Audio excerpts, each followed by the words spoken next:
Okay. Welcome back to ACKS.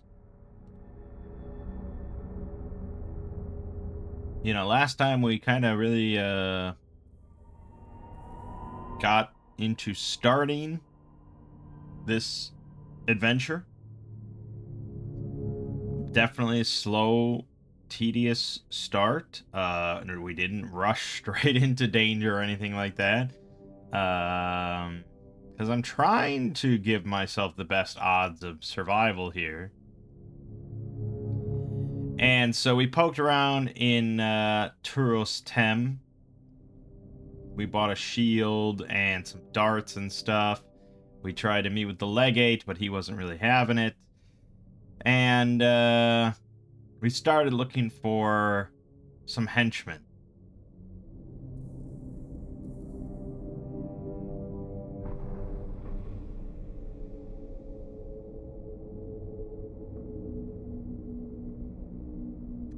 I mean, at the end of the day, I guess we probably could have also just hired a level 0. Like, I should have... Why didn't I generate a level 0? Okay, yeah, I clicked generate, but we had already rolled as to what I was going to find. So I should have a level 0.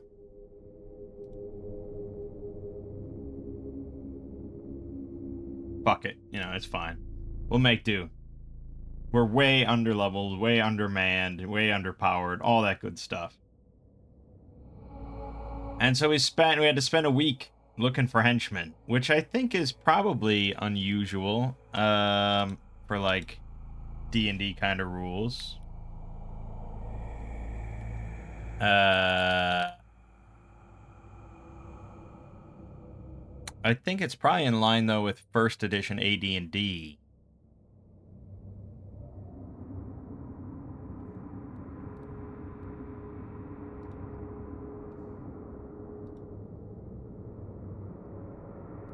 Probably.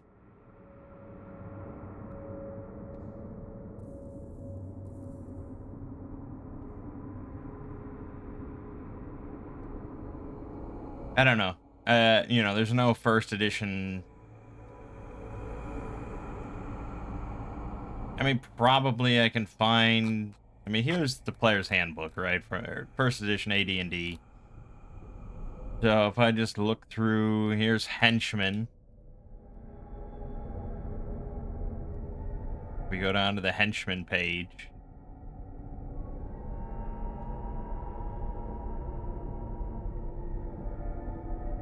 Let's see.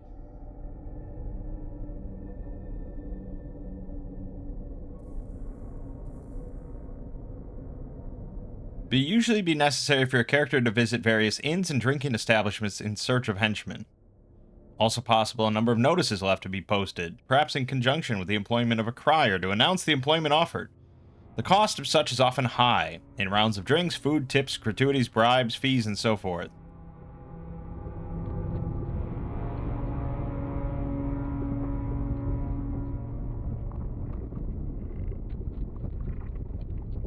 Okay.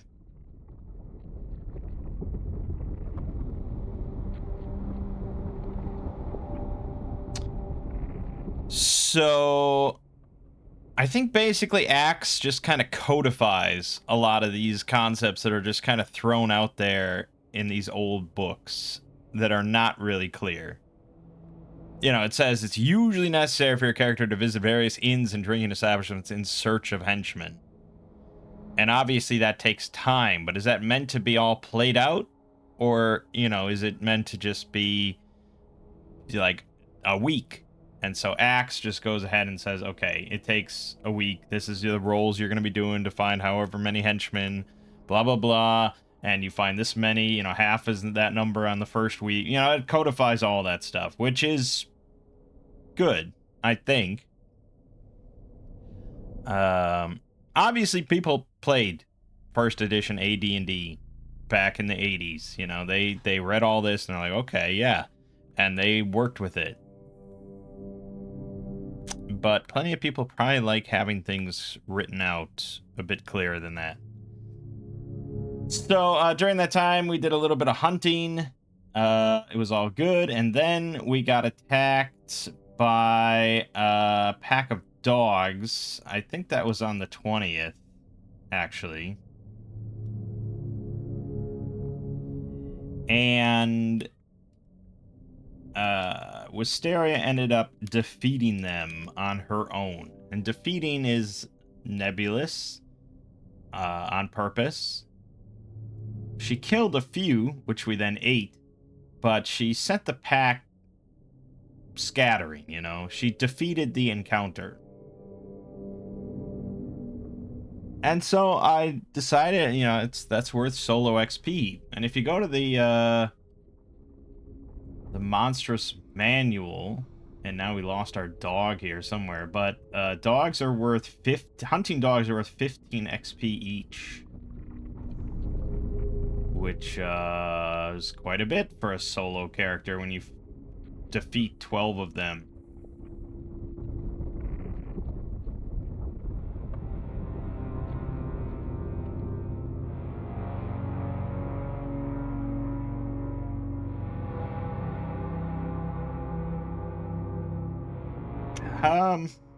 Yeah. I mean, obviously, I tend to be a bit generous as a DM. I'm not like proper old school hard ass DM or anything like that. So, but I'm trying to follow the rules as closely as I can. So it seems like this is correct. She was not assisted in any way. That was an encounter. She defeated it based on our interpretation of how that played out.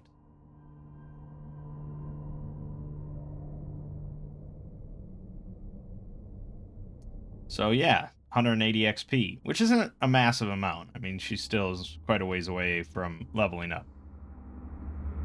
I think probably most DMs would not allow you to ready a spell in that way. Because once you start incanting a spell, you know, it fires. You can't, like, hold it.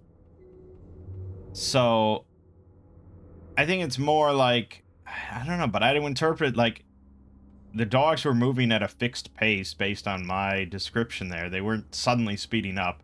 They wouldn't understand that her moving her hands and saying something is a spell that's going to fuck them up. So they wouldn't alter their trajectory there and their acceleration.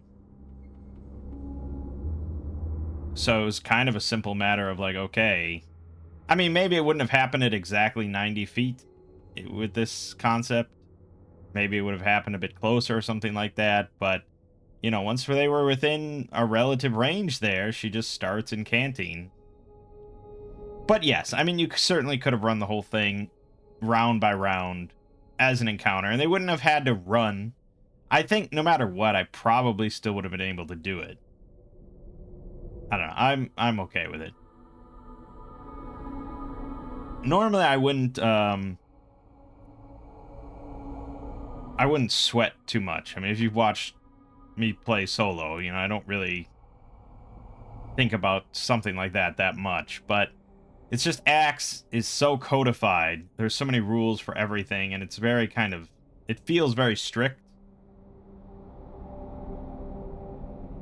with the rules compared to something much more freeform, like Dungeon World or something. That I don't want to be just like ignoring the game, just playing my own thing here. So, but I feel like we're good.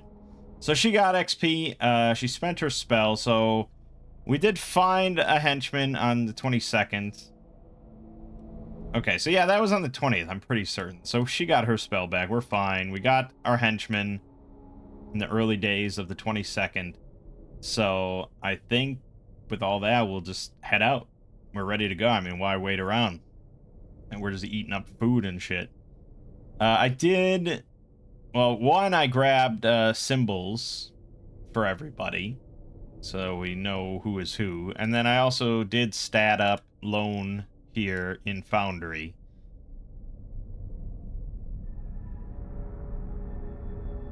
Yeah, she's not very good. She's not very good.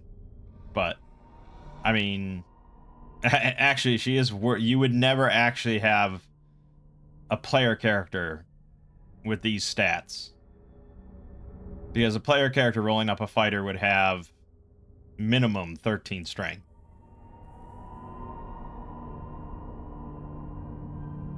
So yeah, this wouldn't really happen, but it's fine, I guess. And yeah, I mean, you have a henchman and you recruit them for your first adventure. They're level 1 or something like that, or even level 0. And if they survive and everything, they can level up, and they potentially could just be with you as an NPC throughout your whole campaign. You know, they could hit level 10 or something down the line. It's just they've been there forever. And it's basically just like having 2 characters. And this is kind of the intended style of play.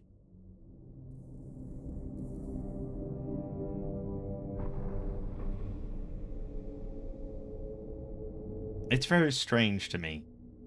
I mean, as a solo player, obviously it's just like, okay, instead of having 3 characters, I have 4. Or, you know, if we continue to go on from there, it's like instead of 3 characters, I have 6. Because I'm not doing a whole lot of role playing or anything like that, so we're not like worried about personalities here or anything like that.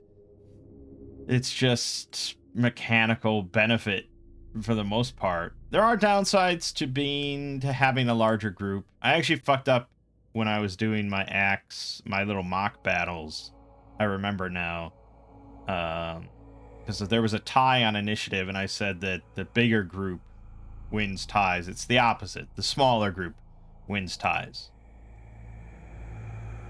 So there is a benefit there for having a smaller group, and also just the amount of noise that you make, things like that, with a larger group.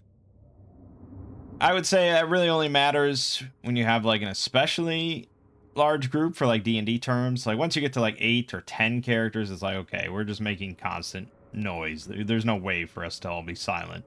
But going from like 3 to 5, I probably wouldn't sweat that too much. Okay, so we're gonna head off into the wilderness.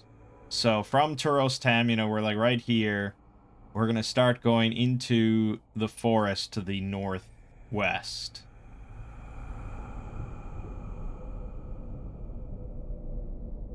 And based on I mean, again, we wanna follow rules. We wanna be rule people.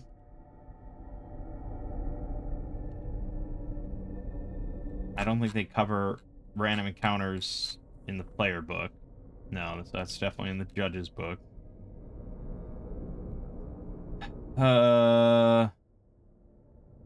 Wilderness expeditions. There's a lot, man. There's a lot of stuff here. So in a civilized area, you do roll once for every 6-mile hex. And we're going to be off-road.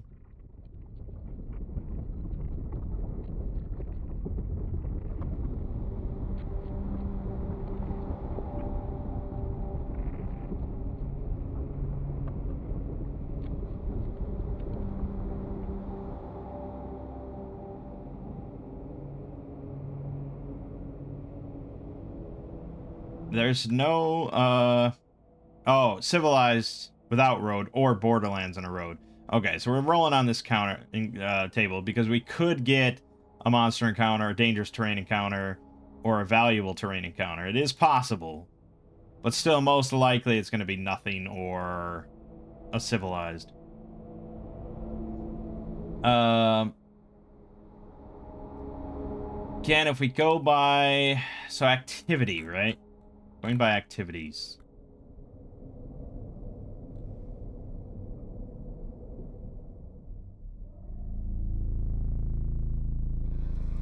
Man, it's just crazy. It's just so much to wrap your head around. And there's so much stuff that...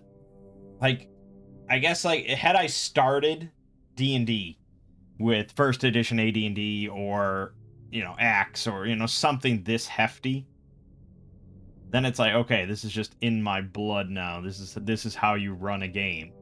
But, you know, I grew up, or, you know, I started playing 4th edition D&D and playing, you know, then we moved on to stuff like Shadow the Demon Lord and, you know, often like, or Dungeon World, you know, high powered, sort of pretty casual stuff. So it's just, this is all very foreign to me to even like care or think about this.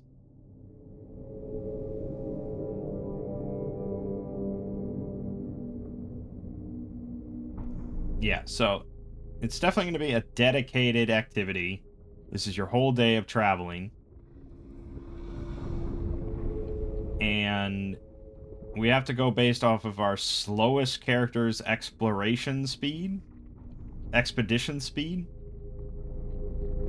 which is, of course, Valoran. His exploration speed is 60, so we can travel 12 miles per day, 2 hexes. Which means that we'll, like, get to the forest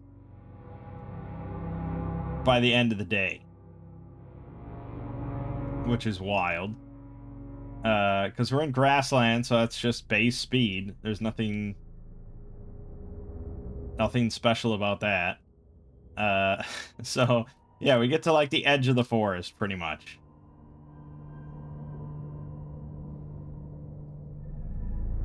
And then we'll have to camp through the night, which is going to be also, yeah,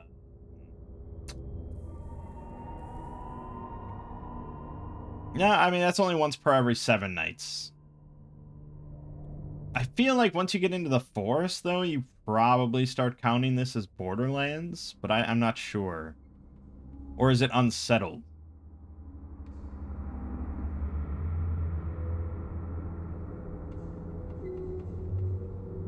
I think maybe you go into Unsettled then, right?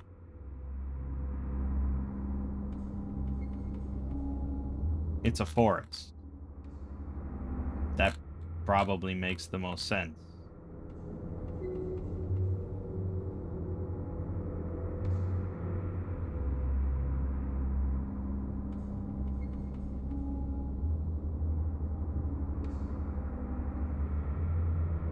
I don't know. Yeah. It says when your player characters have explored the dungeons and near their starting location, they'll begin to journey into the wilderness in search of further adventure. Wilderness adventures are most common at mid-level, but the rules that follow can be used anytime the player characters venture into the wild. Yeah, well, that's what we're doing. And look at this sequence here. Determine the weather. Check for starvation, dehydration. Determine activities. Check for daily encounters. Check if the party gets lost. Adjudicate each hour. Resolve foraging and hunting. Consume rations. Adjudicate weather effects. Adjudicate fatigue. Adjudicate healing. Check for nighttime encounters. Advanced calendar. Do not feel strictly beholden to this sequence. I mean, let's do it, right? In for a penny, in for a pound. Let's go step by step as we set out from Turos Temp. So first we have to determine the weather for the day. Daily weather table. At the start of each game day of a wilderness expedition, you can determine the weather for the adventurer's current 24-mile hex with 3 rolls of 2d6. Temperature roll, precipitation roll, and a wind roll. Each roll is adjusted by a modifier between -11 and +9 depending on the climate of the hex. Okay.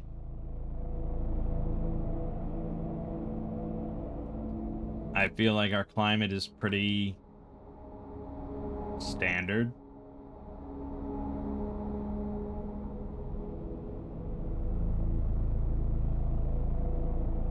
A grassland prairie. Maybe? Or is this a steppe? I'm not sure.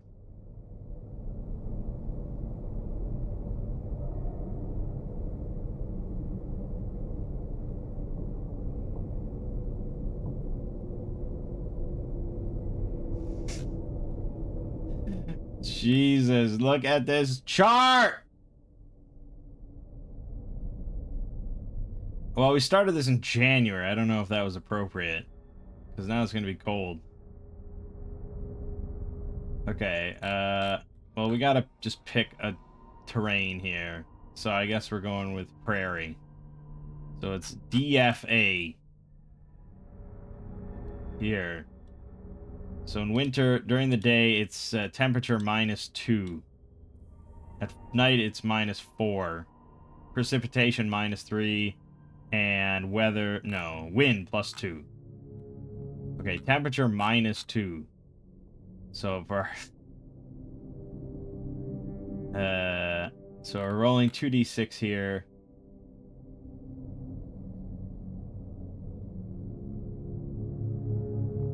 Yeah, 2d6 -2. This is just for the weather for this one day. Okay, it's 5. It's very chilly. It's 33 to 36 degrees.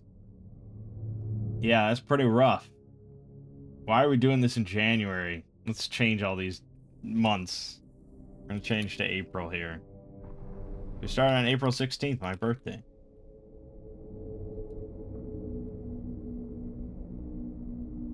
Alright, it's April. So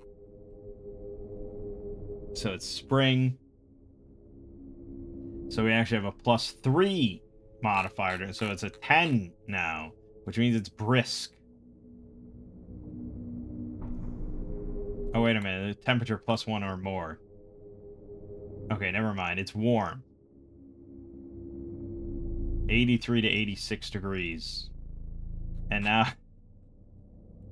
Now, okay. So, to be clear, this is not something that you should be doing on the fly.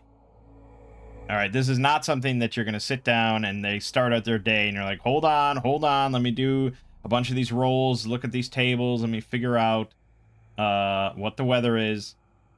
You should have this calculated ahead of time, like day by day. And there are actually generators that you can plug in. In fact, this site that we're on might have weather. No, it doesn't. But I know that there are weather generators, and you can generate like the whole year for a region. And then you just look up the day, and it's like, okay, today it's snowing, and there's a strong wind, and it's this temperature. And you only really have to do that for the region that they're kind of in, and maybe like nearby regions or regions that they're going to be heading into or something like that. But it's honestly nowadays very easy to generate an entire year worth of weather, and you don't have to sit here and do this like in session at the start of the day. All right, anyways, precipitation -2, wind +0. So precipitation is minus, so it's a 2. It's clear. Okay, good. And then wind, it is moderate. It's moderate wind, clear weather. It's warm out, 85 degrees, so it's a little sweaty today, but at least we got a nice breeze across the plains. Okay, so weather has been determined. No one's starving, no one's dehydrated. Dedicated activity is travel. Then you have to determine marching order. So Peloran up front. Obviously, this isn't like single file, because that would be very strange. We don't need to hide our numbers. So Peloran up front, and then probably Lone, and then Wisteria and Carvis will bring up the rear. Okay, then we check for our daily encounter. If a random encounter will occur, roll 1d12 to determine the hour of its occurrence. So, yeah, 8 a.m. to 8 p.m. or something like that. Before we camp for the night. Or maybe it's more like 7 to 7, probably. Okay, and then, alright. We're getting there, man. Okay, so we're gonna have to roll 2 of these. Because it's we're traveling across 2 hexes today. So, yeah, we're gonna roll on this chart twice. So the first one is a 13. We have a civilized encounter.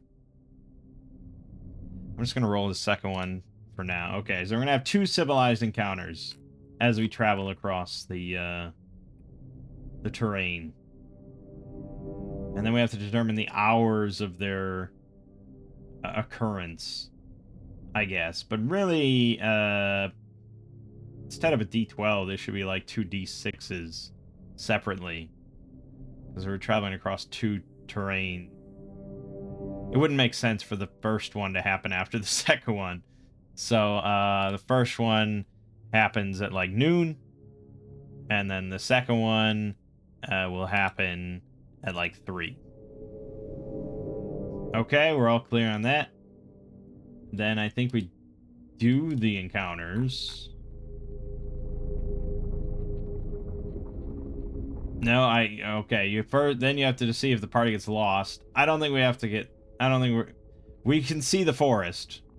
We can see the forest. We're not getting lost here. Our only goal is to get to the forest. This isn't complicated. So then we go hour by hour.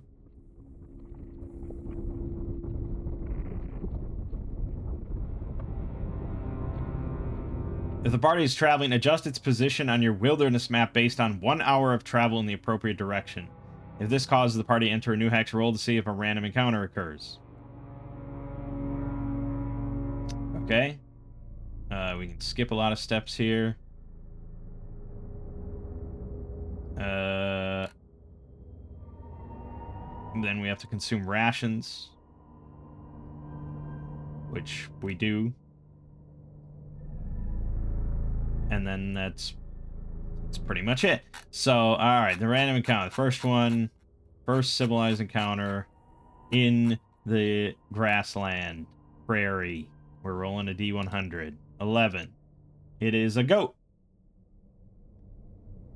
Now, when it says goat, or it says bandit, or something, I'm pretty certain you're always meant to interpret that as, like, you're rolling the number that there is. Right? So, if we go here, and we go to goat, should have stats for a goat herd animal. Goats. Yep.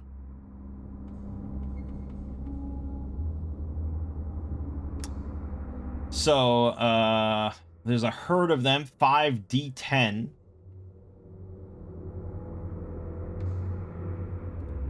There's 30 of them in a herd, but they're accompanied by 2d4 juveniles and 1d4 babies. So, there's also 5 juveniles with them and 2 babies. So there's technically 37 goats.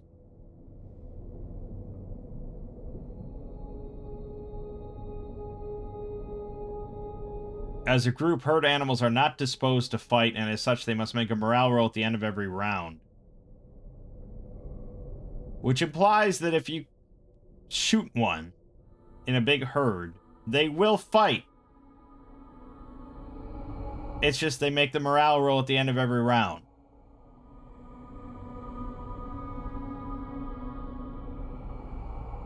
This seems weird.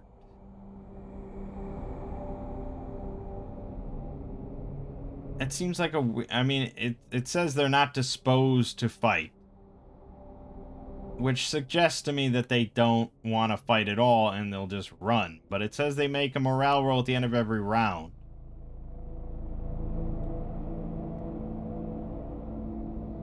Implying that there is a chance that they will fight.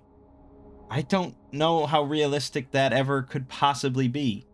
In real life, if I fire a crossbow at a herd of goats,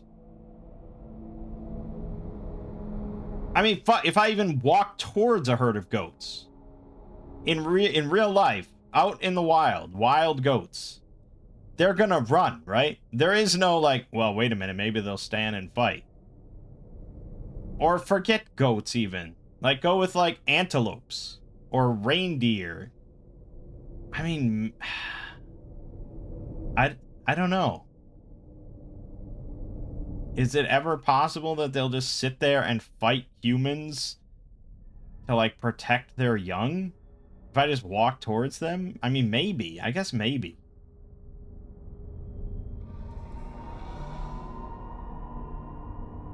But, I mean, I feel like if in real life, deer hunting would be probably a lot easier if you could just walk up to deer with your shotgun while they're with their young and just they're like, oh, I'm gonna fight you, and then you just blast their head off. You know, it's like, isn't the whole point of like hunting like that is that you have to be extremely quiet and stealthy because otherwise they will bolt? Now, granted, when you're hunting like that, you don't hunt herds of animals because, I mean, how often are there even herds of animals in existence in the wild these days? It's not like the 1800s.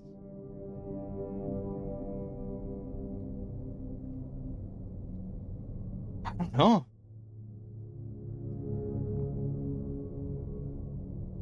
It's kind of weird.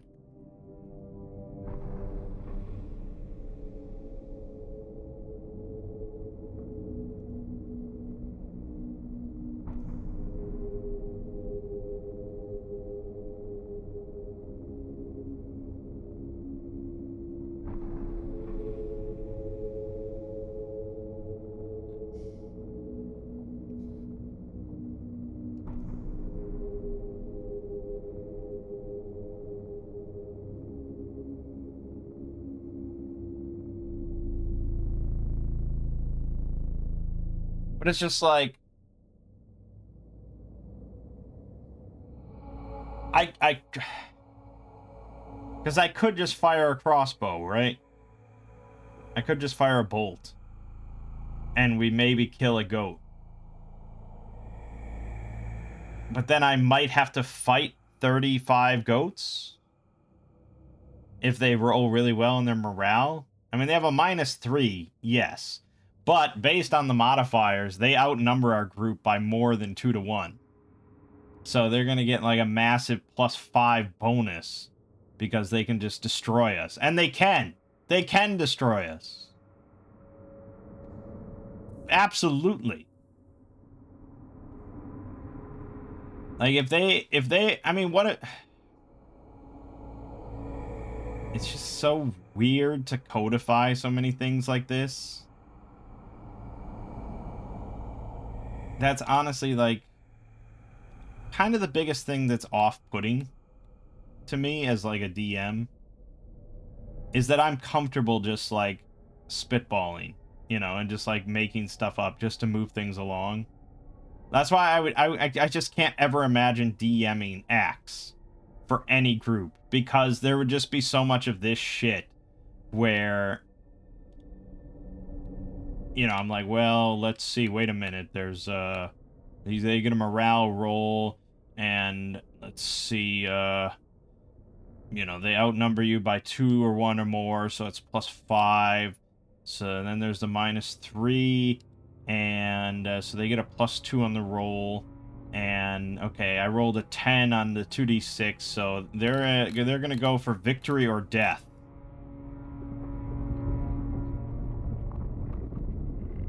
So they'll fight on without retreating or needing to roll morale for the remainder of the battle, and they'll pursue you with grim determination. You all die from the goat herd. It's just like, I mean, by the strict rules, that seems to be the case, but obviously I don't think that's the intent.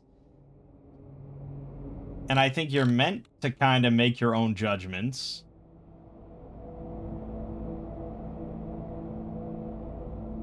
But at the same time, am I supposed to just say... Am I supposed to just say, well, the goats, you know, they scatter and they run away from you because you shot one of them and it's screaming in pain and blah, blah, blah. And they all just flee. That feels a lot more realistic. That's exactly what I would say in any other game if a player shot a crossbow bolt at a goat in a herd. But here it says it's just so nebulous. It just says they must make a morale roll at the end of every round. In what case would they not run immediately?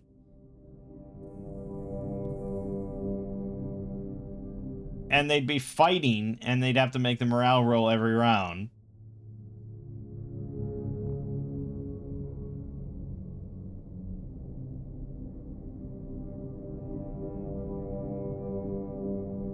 You see what I'm saying? Like, again, like, obviously, I can just do this however the fuck I want.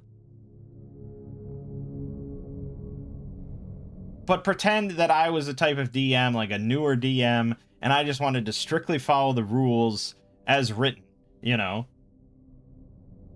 The rules as written would state that I would I would roll +2 on their morale modifier as soon as this combat initiated. You know, as soon as... Actually, we roll a reaction roll, first of all. Yeah, we roll a fucking reaction roll. We didn't even do that. And so that means that it's quite possible that they just attack immediately in, like, a bloodthirsty rage. Which is also ridiculous.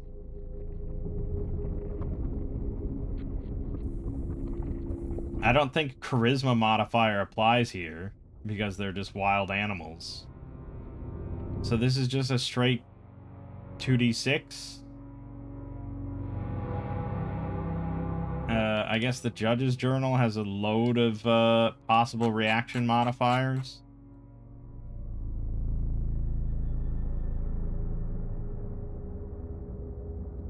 Yeah, good luck finding them in this fucking tome. Jesus.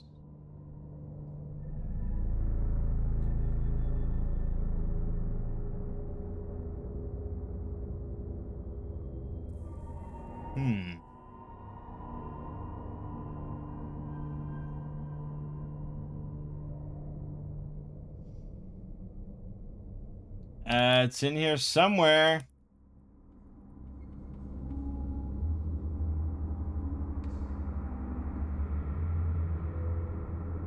I mean, this is so stupid. But obviously, I'm like...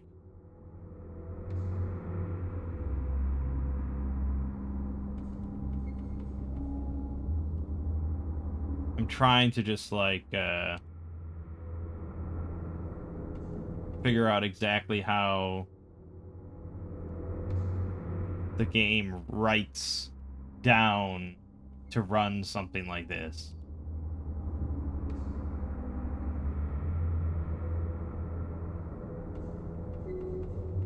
They have reaction tables for everything.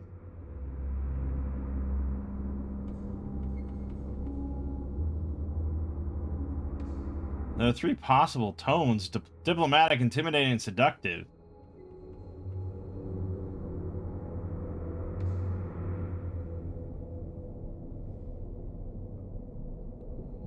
Huh.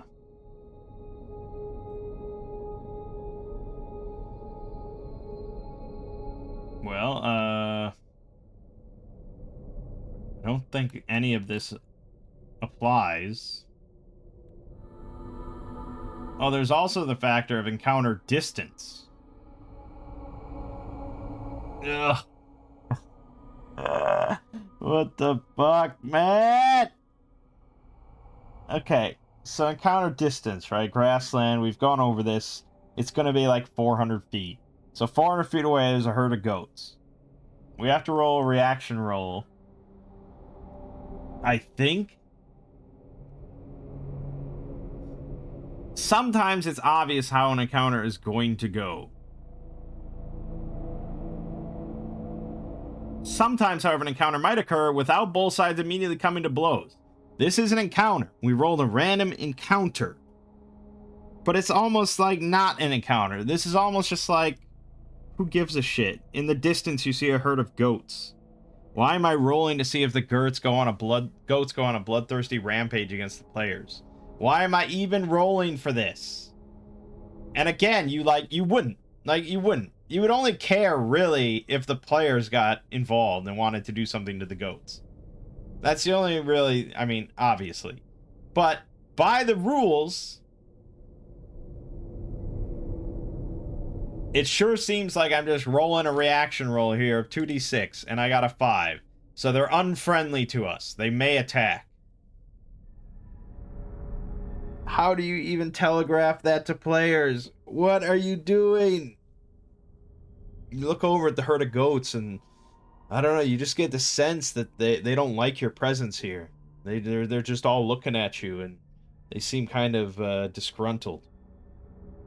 It's like, well, great. Now you're definitely encouraging your players to, like, slaughter them or something because they're, like, evil possessed goats or something.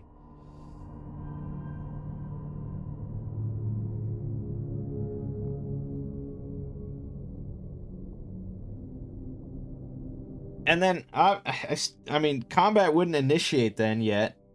We didn't roll a 2, so combat wouldn't wouldn't initiate. It's up to players then to, like, see if they want to do anything. So maybe the Carvis player's like, okay, I'm gonna fire a crossbow bolt very far to try and hit one of the goats. So he can shoot pretty damn far. What the fuck are these ranges? What?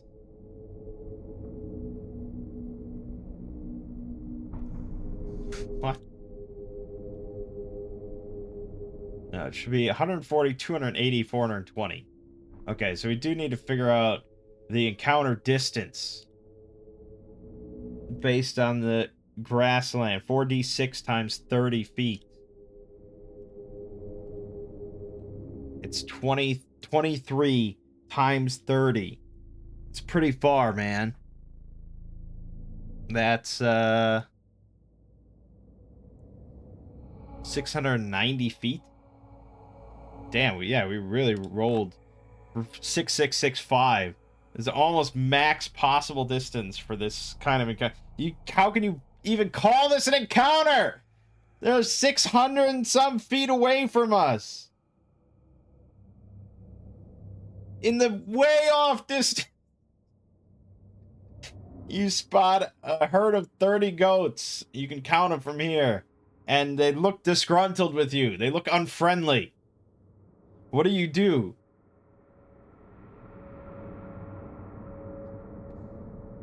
Oh, God.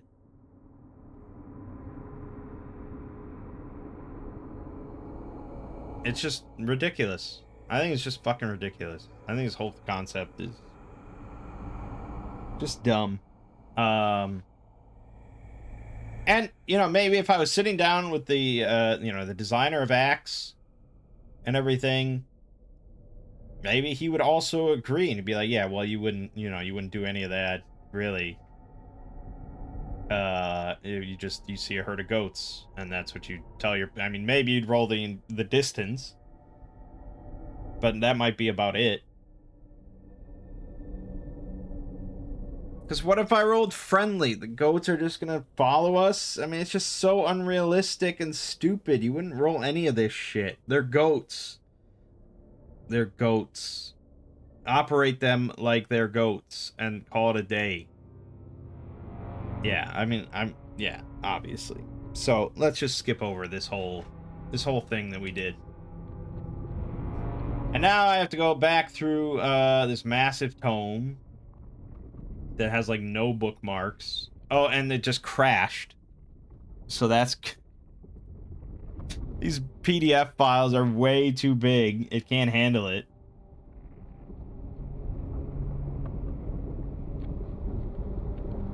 God damn it, man.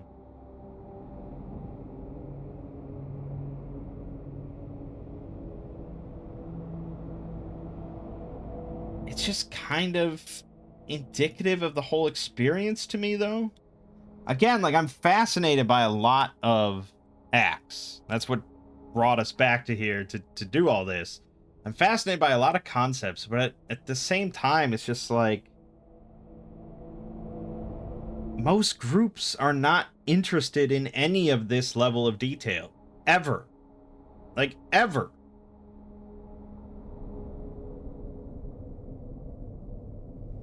I feel like most groups either want to do, like, that are going to play a fantasy D20 game, either want the high-powered sort of story, narrative-based, superhero sort of stuff of modern D&D, or they're just interested in a more lightweight, old school style, more of just, like, more lethality, clever play, freeform play, without getting bogged down with minutia and complexity and, character complexity and all that kind of stuff. I feel like that's most camps. So here you have a old school style of game, very freeform and with generally low character complexity. There's not, when you're making a fighter, I mean, there's not that many options for making your fighter, right? And even at level 8 for your fighter, there's not many options for your fighter. So it's a low character complexity, but then all the rules are just cranked up to the fucking nines. Of just like every little step of the process. And you can't go anywhere. You can't do anything without the DM, imposing some sort of rule. And a lot of the time, it does. I mean, the rules are logical. They make sense. They're realistic. But then there's these edge cases where most games on either end of the spectrum, a DM would just hand wave things or not sweat it too much, or, there'd be light rules for like, wilderness travel or something like that. But this just is like, how do you fucking... The only way that I could see it possibly is if you have a literal eidetic photographic memory and you have memorized all of these books, the rule book, the monster manual, the judge's journal, and you've memorized every last word and number in here, and you can just boom, crank it out, just boom, at the drop of a hat you can reference anything off the top of your head. Then it's like, okay, then maybe it's not too bad. There's still the issue of like weird interpretations, like this fucking goat encounter and stuff, but I think that would be the only way that this would be like an easy, enjoyable experience.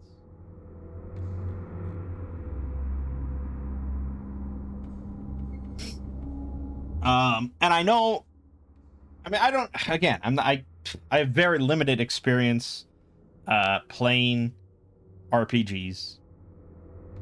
I mean, I've been playing for a while on and off, but still pretty limited, and especially limited when it comes to like playing with different groups of people. And I don't watch any like actual plays, or I read session report. I don't know how everyone does their own thing, and everyone's different. But I know when I'm DMing for my family, if I take like 30 seconds to look up something, they get annoyed. Like, they don't like giving me any time to look up anything. And they always say, my mom, I've heard from her multiple times after a session in which I had to look up multiple things. She's just like, well, why don't you just make it up? Just make it up. It'll be a lot faster. And you can do it. You can just make it up. It's like, yeah, we can make up everything. I guess. We don't even need rules. I can just make up everything. And I think that is somewhat indicative of how they would like the whole experience to go. It's basically just improv while the DM puts on a one-man show. But yeah, running ACKS with someone that doesn't have a photographic memory, strap the fuck in. They're gonna be looking shit up. Alright, anyways, our second encounter of the day was merchants. Just out in the wilderness here. Well, off the beaten path for some reason. And this is the point of reaction. This is the point of random encounters and the point of reaction rolls, is that you're never really sure. And it can lead to very interesting encounters, narratively and thematically and all that sort of stuff. Why are there merchants off the road over here by the forest? What are they doing? So on and so forth. And you could extend this, I think, if you wanted. Maybe they're on the run from something. Maybe they're being chased by something, or maybe they're a little seedy or something, or maybe they're, I mean, who knows what. There's loads of hooks that you could come up with for a merchant or a group of merchants off the road here by the forest. That's the whole idea. Here he is, man merchant. Okay, so he's never alone. In the wilderness encounter, there's a caravan of 1d4 times 10 wagons, or a caravanserai of 1 caravan. Okay, so no matter what.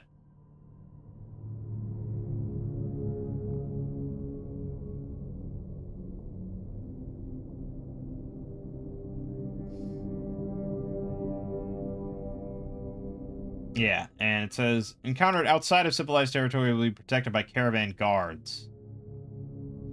Technically, we're in civilized territory, so they don't have guards. We just need to figure out how many... And you could hand wave this. If it makes more sense or is more interesting or whatever, this could just be a guy. Maybe he doesn't even have his wagon or anything like that. Like, he's just a guy on his own. If you want it to go that way. Or it could be a whole caravan of 20 wagons and, you know, a whole bunch of merchants. And they're off the road for some reason. And then we'd roll, well, we'd have to figure out encounter distance. So again, it's the 4d6 times 30. Okay, well, that's easy. 300 feet away. So they're definitely not next to the road, because we're in the second tile now. We're actually pretty far from the road now. Miles from the road. If we go...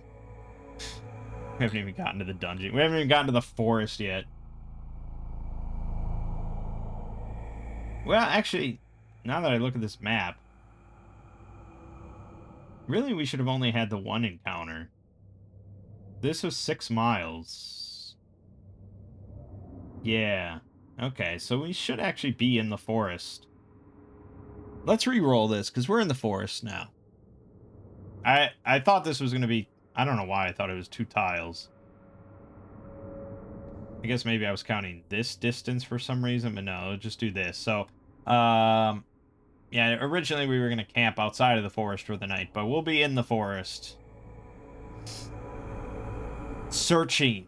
So let's re-roll the random encounter. Because now we're going to be in the unsettled territory. So this is going to be a lot more dangerous.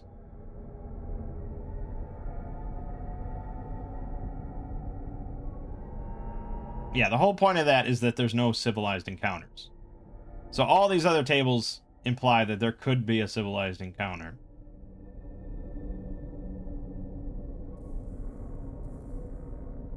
Yeah.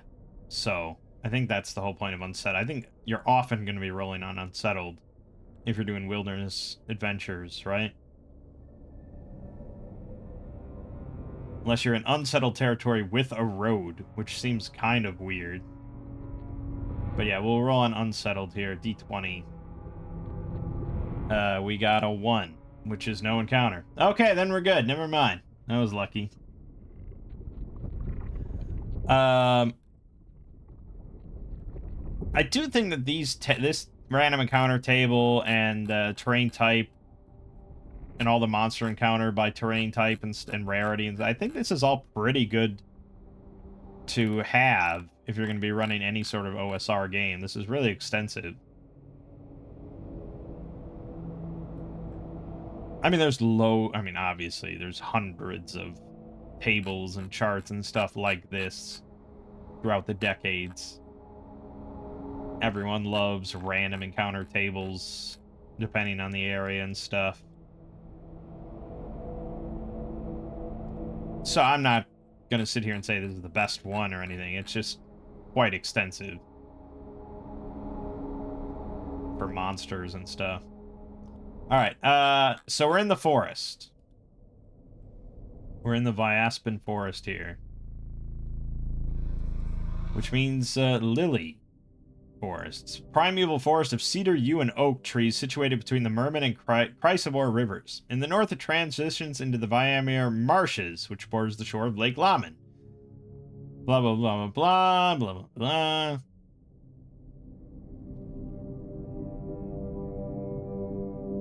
Yep. Lightly settled farmland. It's a thick forest. Movement multiplier times 1/2. So I don't think we're far into the forest at this point. We're pretty light.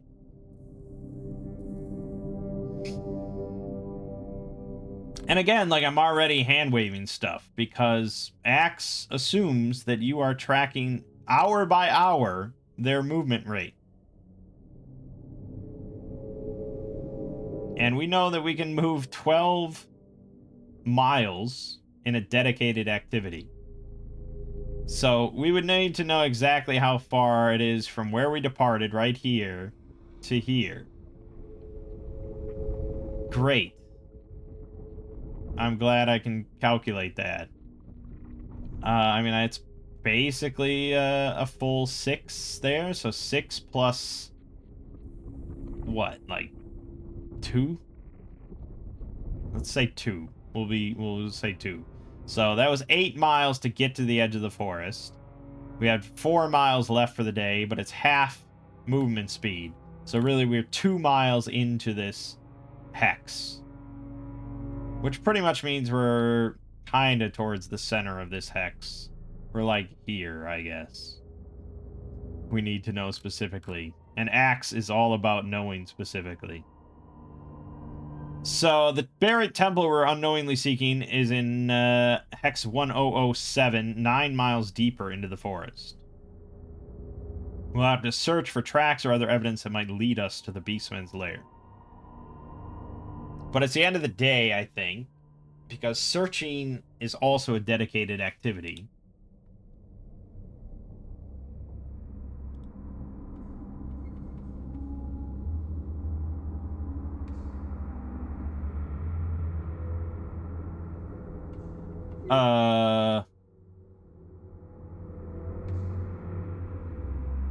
No, searching is an ancillary activity, apparently.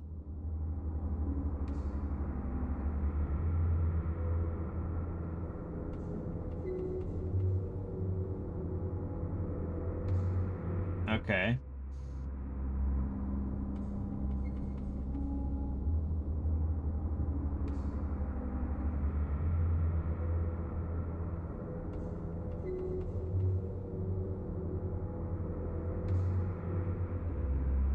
So I guess we could search after traveling, because our dedicated was 8 hours. If we started at, what, 7 a.m.? Is that what we're assuming? I guess, well, maybe we did one ancillary activity already to find loan. So maybe we set off at like 8 a.m. And that was 8 hours, so it's 4 p.m. We have time. Yeah, we've got like 3 hours to search.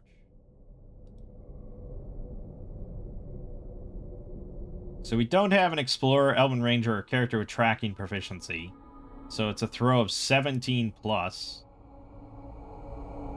In each hour, you should also make an encounter throw on 1d6. On a 6, the party has a wilderness encounter. Now, this is different from the standard rules. This is rules, I guess, written for the module, because these are very specific encounters here. So, alright, we got 3 attempts here. And I'm pretty sure it's just one roll, right? Or is it...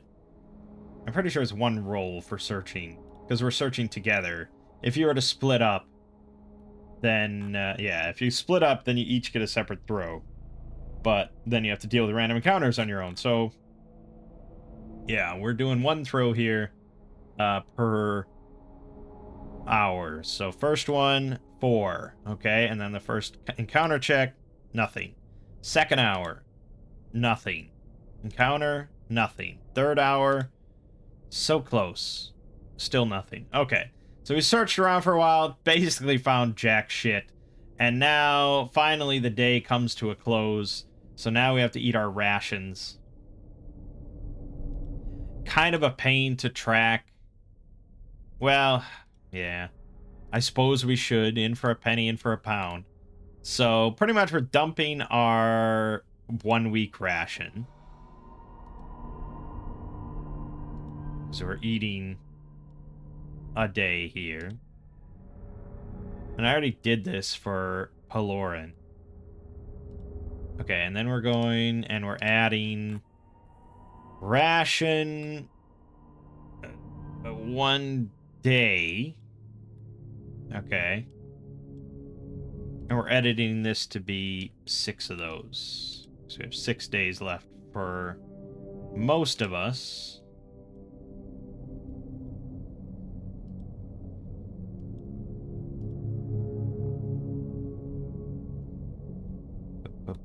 Ration 1 day. 6. And Paloran, he already ate some of his, so he's down to 3 days left, which isn't great. Not too great at all.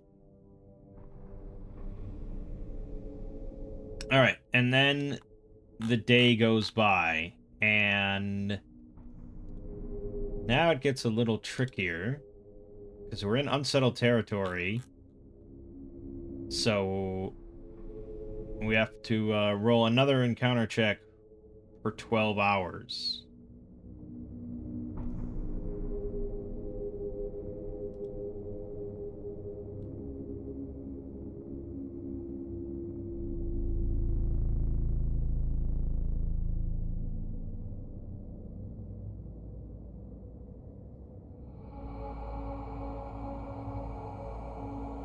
If the party spends the night in the Vyaspen, the party must make a navigation throw of 7+ or become lost.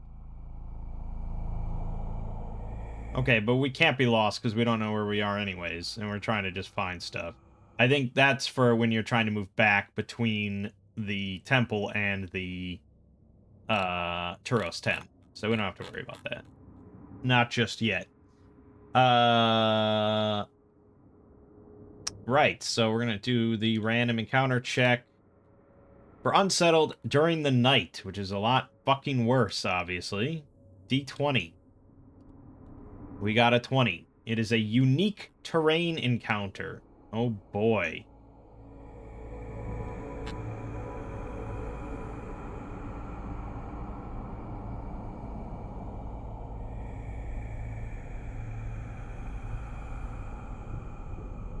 Unique terrain encounter.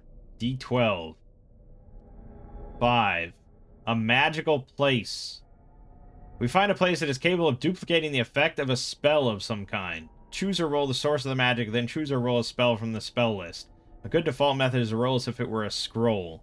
Finally, choose a method by which this place can duplicate the spell. The place is capable of creating the spell effect with a frequency determined by the level of the spell, but never more often than once per day per target.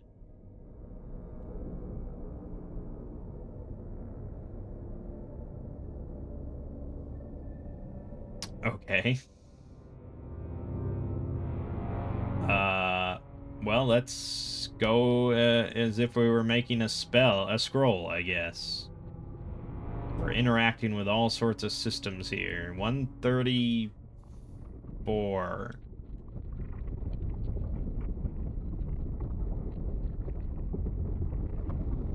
Okay.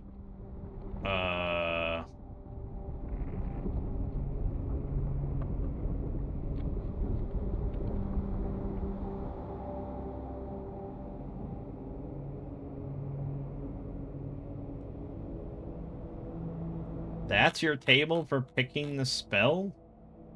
Just telling me what level it is, or what levels it is? Seems kind of weird. There's only... No, I don't...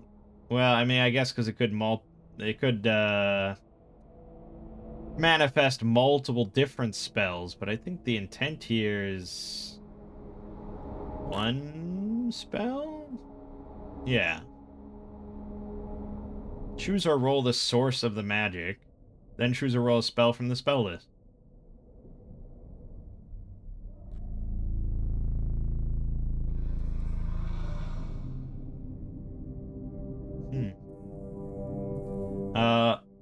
Well, anyways, it says 7th level or higher, but there aren't 7 levels or higher.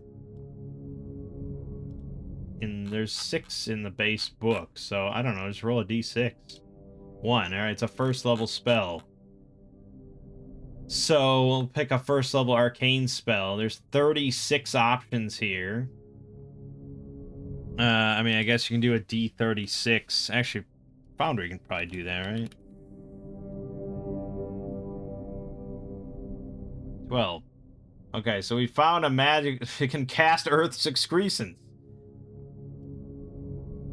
How does any of this make sense?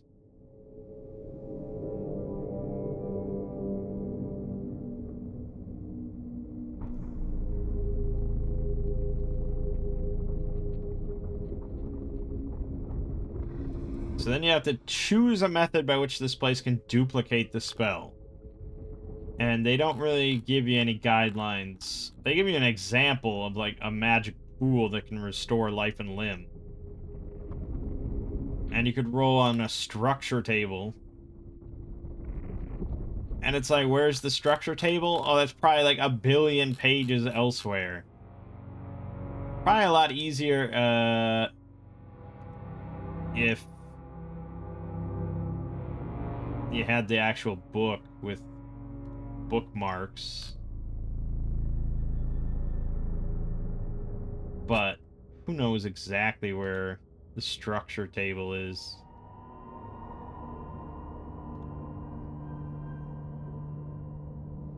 Psst, who knows? Dungeon delves, wilderness expeditions, so on and so on. Combat. No, who knows where it is? You're gonna look it up in the index? I guess you could. Does any of this matter? Nope, not really. There isn't even a structure table listed here. It's probably under some other godforsaken chart somewhere. Ah!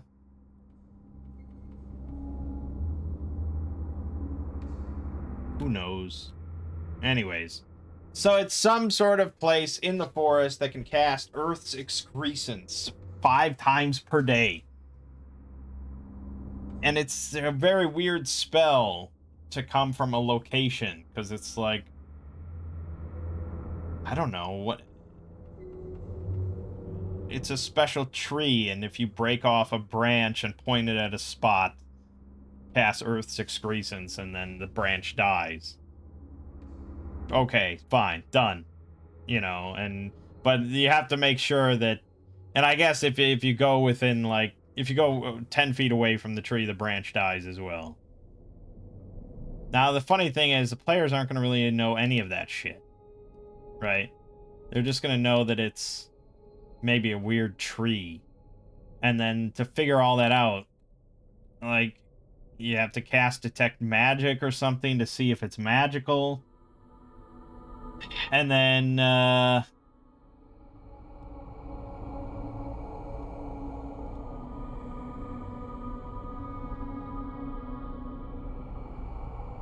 and then you'd have to, like, you'd have to experiment and break off a branch.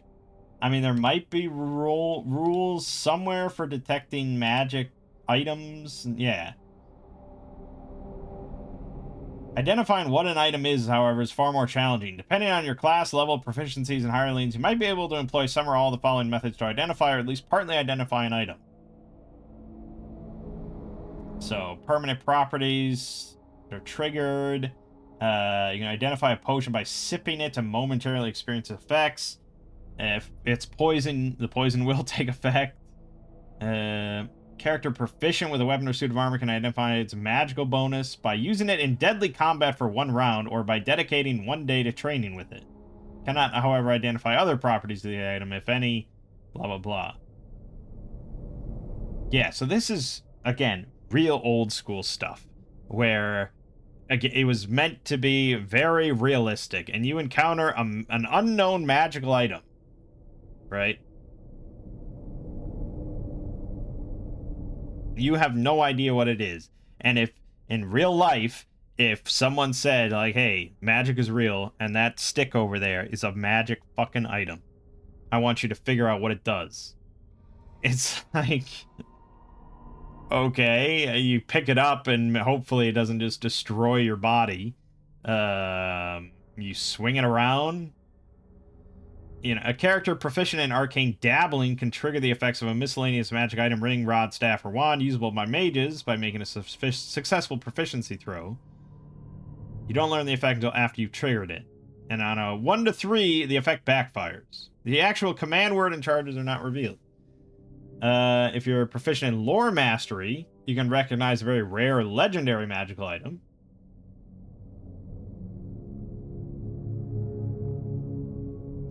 A character with at least 5 caster levels or lore mastery proficiency can identify any magic item by conducting magic research. This represents only mechanical, rules-based method of identifying items. The player characters can and should be able to interrogate prisoners, read captured spellbooks, closely examine wall markings, and undertake other tasks in the game world to aid their identification of an item.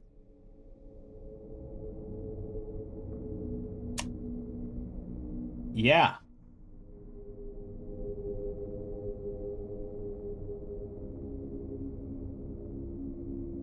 So yeah, you might pick up a stick and it might be a wand. And it might be a wand of fireball, but it's not triggered by you just like pointing it and saying fireball, you know, there's like a special command word that the creator of the wand of fireball put in. And unless you know the command word, you're kind of fucked.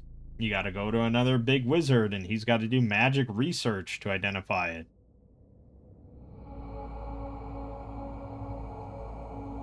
I'm not saying that this is bad or a bad style of play or anything like that. Like, this is obviously a very specific style of play that some people really get into and think is really cool.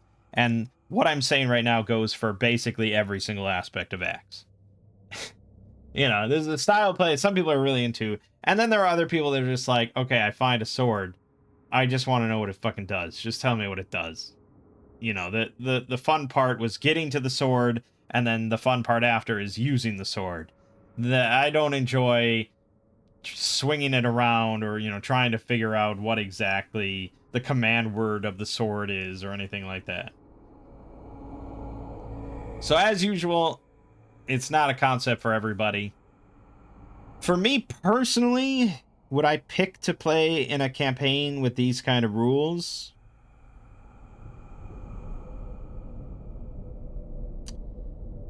I wouldn't mind it, but the fact that cursed items exist and poison potions exist is just like, fuck this. Like, I don't even want to interact with your magic bullshit because it's just nonsense. Like, I would absolutely be the type of player then that's just like, yeah, you guys can pick up all that shit. And, yeah, you figure it out and get back to me. So, I think when you have a system that a player doesn't want to interact with, that's not great. But so it's like, yeah, I like the idea of taking time and experimentation to figure out what a magic item does. I think that's all kind of interesting. But the fact that it could very easily, and if you read plenty of old school modules and stuff like that, very easily just be a permanent cursed item that reduces your intellect to 3, or just you have to make a saving throw or you die instantly. You know, it's just like, fuck all that, you know? And maybe that's just the video gamer in me that grew up playing, you know, video game RPGs and all that kind of stuff. It's just like, no, like I said, the fun part is kind of getting to the magic item and then afterwards using the magic item to, like, great effect. But the experimentation aspect and this whole concept of, well, magic is mysterious and dangerous, and you know, normal people do not mess with it because it can just kill you, and it's like, yeah, great, I guess.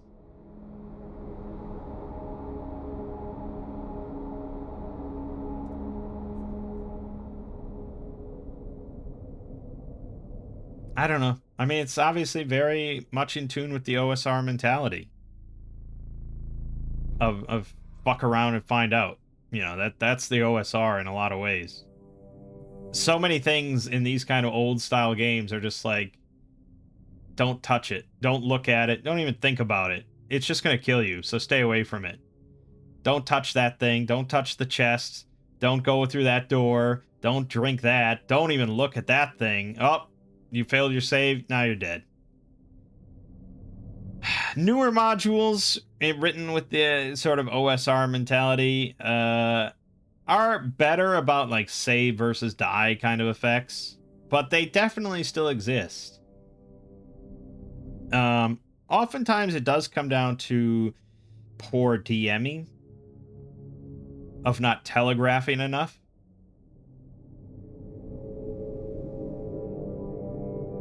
You know, the intent nowadays is never for it to just be like blind chance of just like, whoop, you walked through that hallway, you're dead.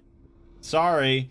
The intent is more to give players information, you know, tidbits of information maybe, but something that they could potentially work off of rather than just going in blind.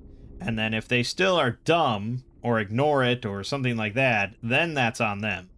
But yeah, the idea of rocks fall, everyone dies is decades old.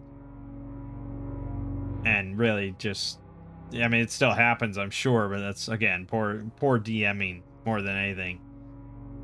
So this is kind of an extension of that.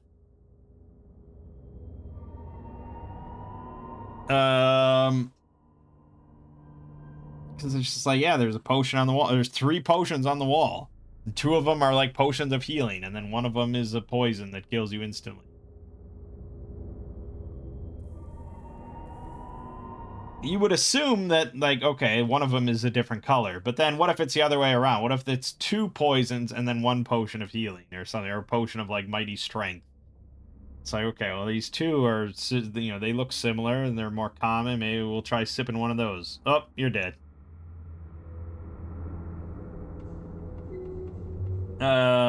Now, ideally, you have an alchemist, right? Someone proficient in alchemy.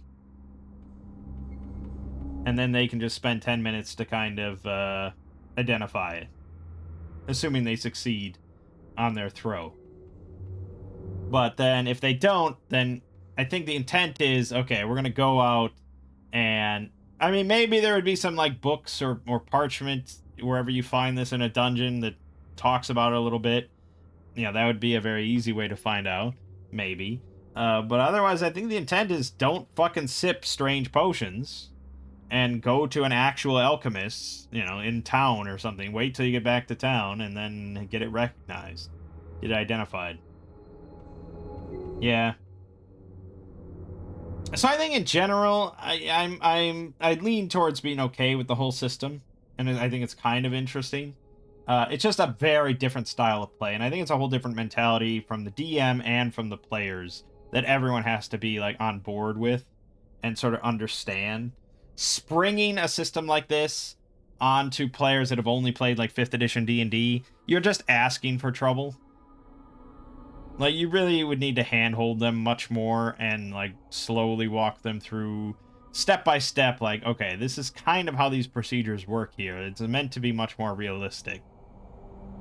You need to be more cautious and just smarter about things like that, rather than just swigging random potions and grabbing random things. There's procedures here to help prevent just random deaths, if you are aware of the concept. Anyways, that doesn't really help us with this fucking weird tree we found in the middle of the night somehow. That has branches. I mean, I guess maybe you probably this would wait till morning. So let's pass till morning. We then are like, okay, there's definitely this weird tree we slept nearby. And maybe someone would break off a branch. And maybe they would point it. This seems ridiculous. And again, like, as a solo DM, like, I don't know how to... Let's just move on, I think. That's the best way.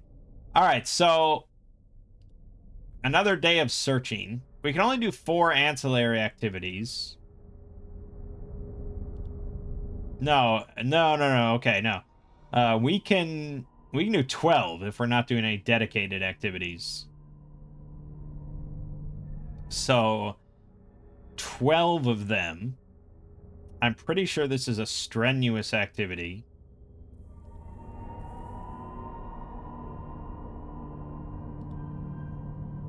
God only knows where the rules for that were.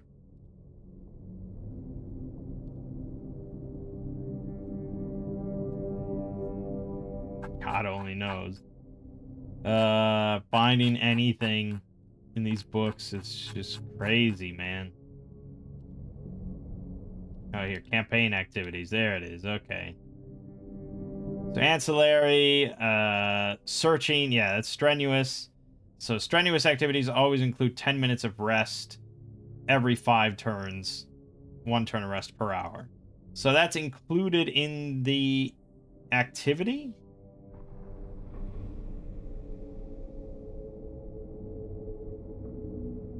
So then we don't really have to worry about it, right?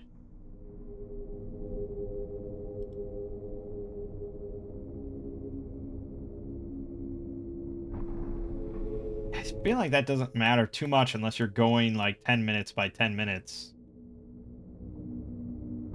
at a time, and then you have to take 10 minutes off.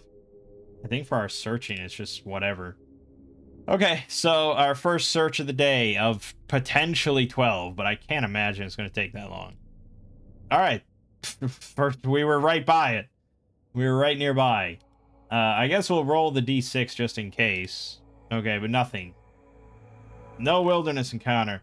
Kind of a bummer because there was some interesting ones here of orc raiders that might think that we're part of, you know, we're coming to serve the lady below. And there's that rabid beast with mangy fur and bone spikes, sturges, dwarven furriers, not furries. That would be a very different encounter. And a battered wagon pulled by 4 heavy draft horses. And there's 8 men on it.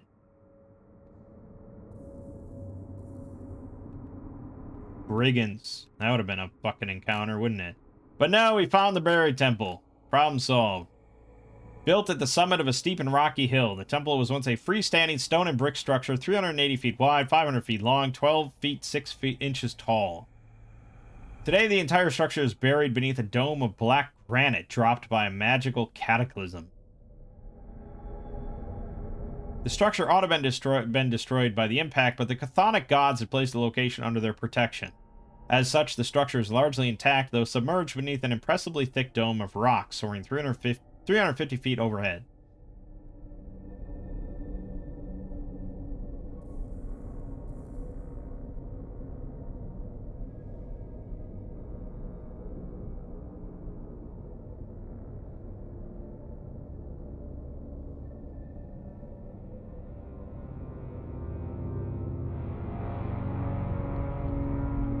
Okay, so there's just a massive, thick dome of rock here, 350 feet overhead.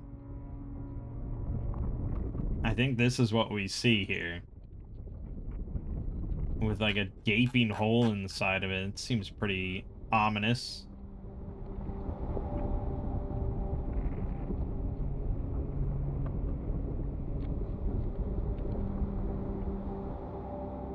Judge should make an encounter throw every 2 turns that the PCs explore the temple, or anytime they make a large amount of noise. On a 6, they'll have standard encounter. An encounter at standard distance. Blah, blah, blah. Should determine the direction of the wandering monsters randomly.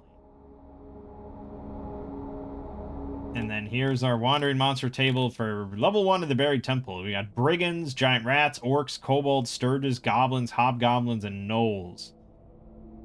Certainly, hasty bunch. 3d6 giant rats. I mean, they only have like 2 health each, but 1d3 damage plus disease if they hit. So, yeah. That's fun.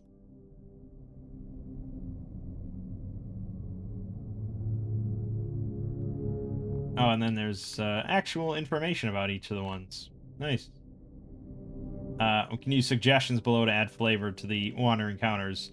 Otherwise, they are assumed to be performing some basic task for their tribe/group, such as spying or patrolling.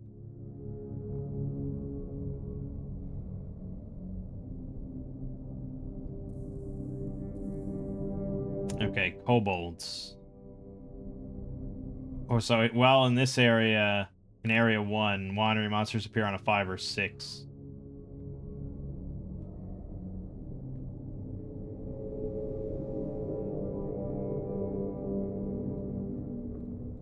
Okay.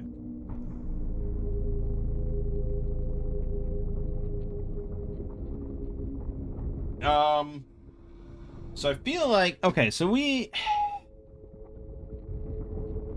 A great 130-foot wide, 30-foot high crack has been torn open in the side of the plateau here, giving access to the ruined temple. During daylight hours, light from the outside streams onto the decorated south wall of the temple, where tall columns carved in the shape of serpents flank a pair of massive bronze doors. On either side of the columns, a 10-foot wide glazed brick mosaic depicts a two-headed winged serpent encircling the earth. That's how the chthonic goddess Sakkara is depicted in the Canticles of Zixthruoths. There are 4 kobolds on guard by the bronze doors, passively watching the area. Rules for surprise and sneaking, including the passively alert condition, can be found in ACKS, page 9798. That's first edition, so... 2 are armed with short bows and 10 arrows. They will challenge any who enter the chamber unless they are already known. It's possible the PCs could talk their way in if they avoid attacking first. If attacked, 2 of the kobolds will attempt to flee into the temple and head for the guard room at 3 to warn them of the danger, while the other 2 hold the door until their morale breaks. Okay, so that's it. This is our first sort of encounter here, our first set encounter. We know the numbers. I mean, it says that light is streaming from outside during daylight hours onto the south wall of the temple. So we can see the kobolds from, like, a distance. We can see into the crack. We see the kobolds, assuming we're, like, kind of hiding behind trees or something.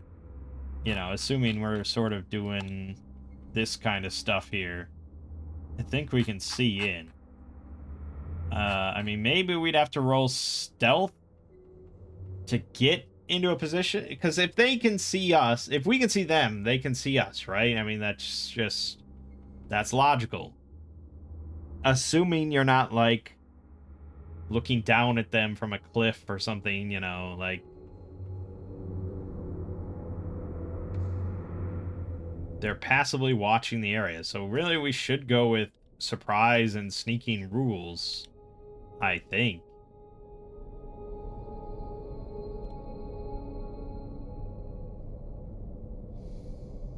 Which is going to be somewhere.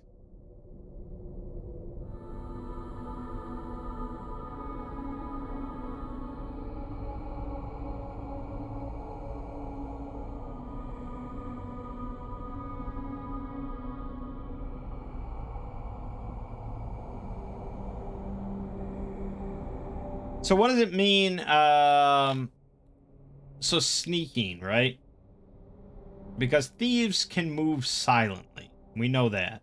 But we don't need to move silent here. We need to just kind of move quietly. So what is the roll? What is your chance of moving quietly? And really, we don't even need to move that quietly, right? We just kind of need to be out of sight somewhat. Now, most games would just say, okay, roll a dexterity.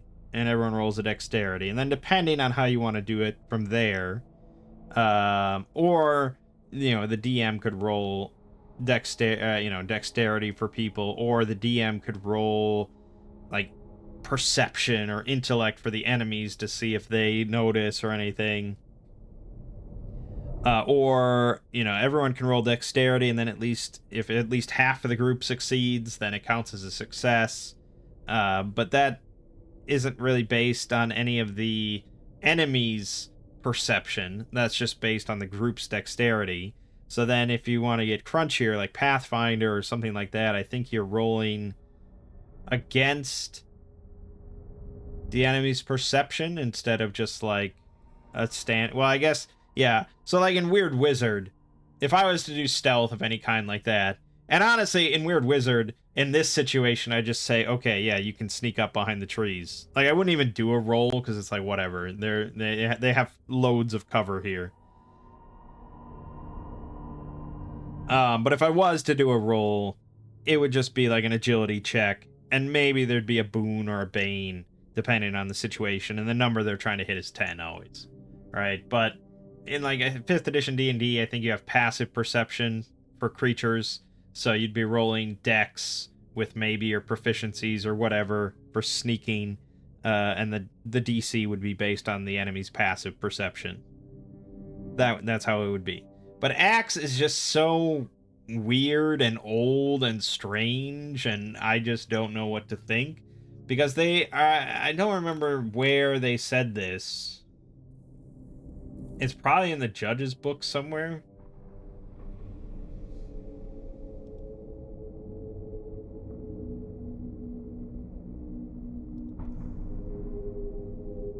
It's in here somewhere.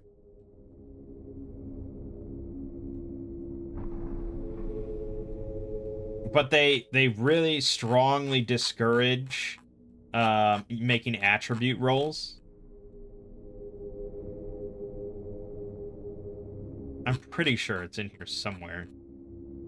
Like, ACKS in general really sort of downplays the importance of attributes. And so they don't really ever recommend doing rolls against someone's attribute. So usually I think if you're doing a roll... there's definitely a section for this. I know exactly...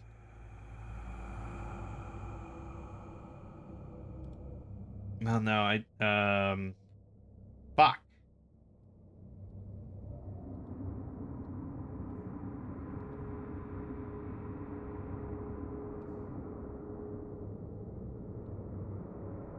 Yeah, here.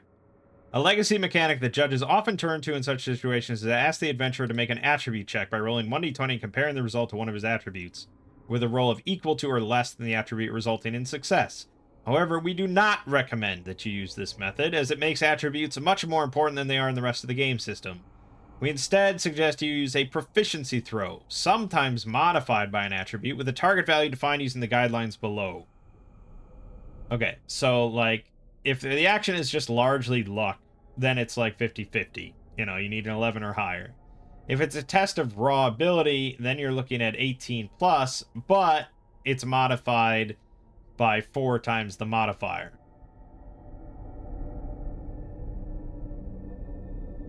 If it's routine, if it requires careful recall of training, if it's difficult, you know, if it's difficult and dangerous, things like that. Just general D20 rolls, you know? So, I mean, we could do it so that it's just a proficiency throw of dexterity. So it's 18 plus, but it's modified by 4 times the modifier. In which case, Carvis obviously would be pretty good. He can also move silently. So I think for him, he'd first get the roll to move silently. But it's not even a matter of moving silently. Moving silently is literally just the noise you make. You know, that's not, like, sneaking, necessarily. That's where it starts to get really weird.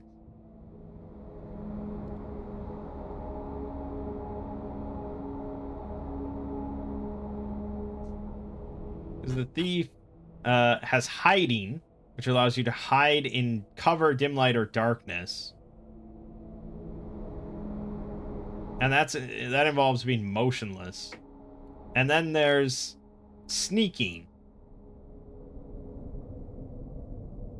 I guess, yeah, here it's not move silently. It is called sneaking, and it is based around being sneaky.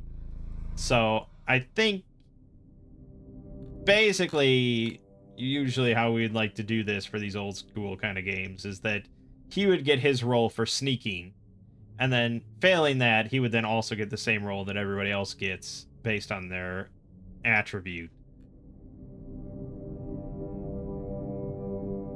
And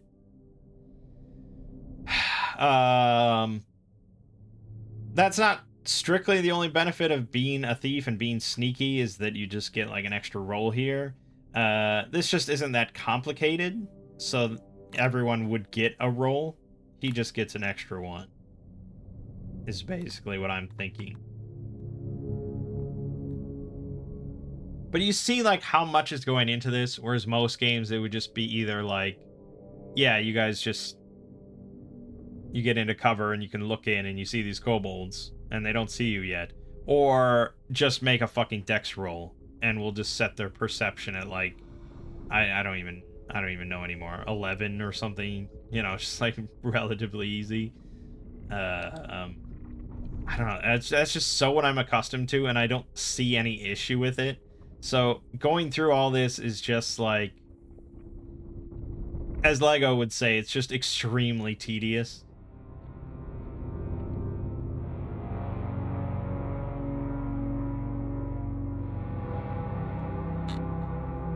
And like, I like complex games as far as like video games. You know, I like Cataclysm. I like a lot of minutia and complexity and tedium and stuff like that when it comes to all that. But when it comes to RPGs, I like complexity when it comes to character options, but complexity when it just comes to rules and just running the game and doing things, like, no, we really want to just move things along and get to the exciting stuff. Again, if I had perfect photographic memory of the whole rulebook, this would be far less of an issue. But yeah, it's certainly an issue.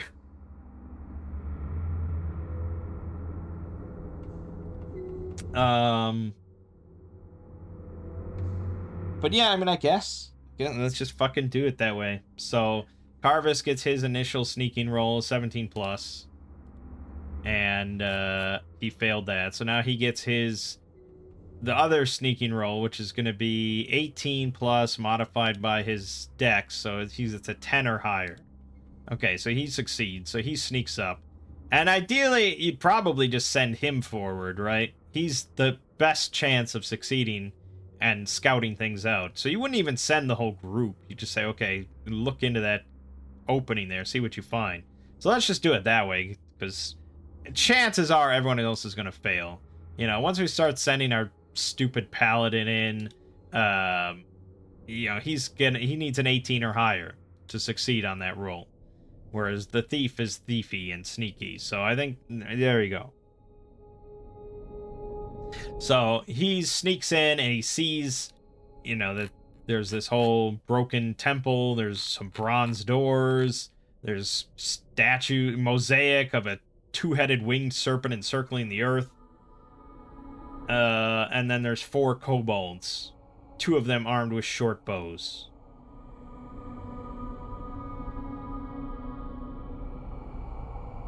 And now we think, okay, what is the best way to approach this situation? Would you, I mean, how many players are actually thinking to, like, go up to the kobolds here in this temple, this buried temple here in the forest, and like, hey, let's chat with them? I think, had you encountered maybe, like, the orcs or something on the way in? Because the orc encounter implies that if you get a positive reaction roll, they'll think that the party are brigands coming to serve the lady below, and will even give directions if you play that up. So I think if you go in that way, it's like, okay, well, they're expecting humans here, so we can do this. Whereas I don't think if you encounter the wagon... Yeah, these guys are not really associated with them. The leader thinks he knows where the beastmen are lairing and would trade that information for his freedom.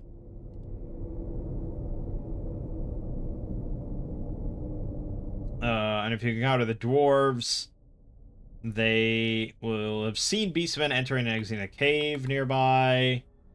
Yeah, so it's really mostly just if you encounter the orcs and you get a positive reaction roll. Otherwise, you wouldn't have much reason to suspect that there's humans involved here. So I think talking is sort of unlikely. So I think probably our best bet, because I don't see how this is really going to involve anything other than combat, is probably to sneak up around to the side here and then inch up to the opening and then rush in, you know. I think that's probably our best bet.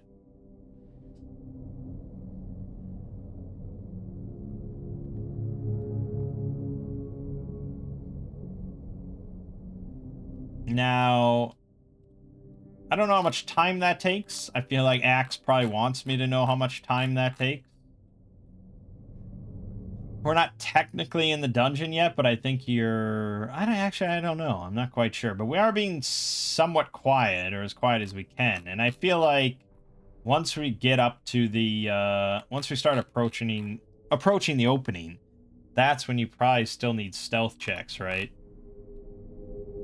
Because otherwise they're going to hear something approaching the opening, and that gives them foreknowledge. And then there's that. There goes your surprise. We still kind of close the distance pretty good, but surprise is gone.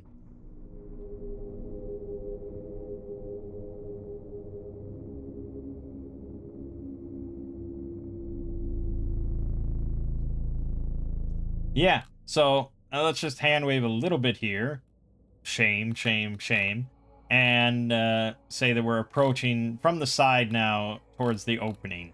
So now, I don't see how we don't all have to just make fucking stealth checks. And if anyone fails, they just make too much noise, and that blows it. Stealth as a group in old school games, even in new school games, it's just unlikely to ever happen.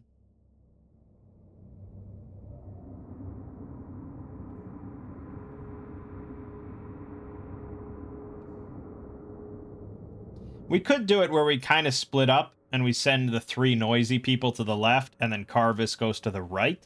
And then the people on the left are almost certainly going to make noise. And then the kobolds will be looking in that direction. They'll have foreknowledge of that direction. And then Carvis pops around the other side and can fire off his crossbow with surprise.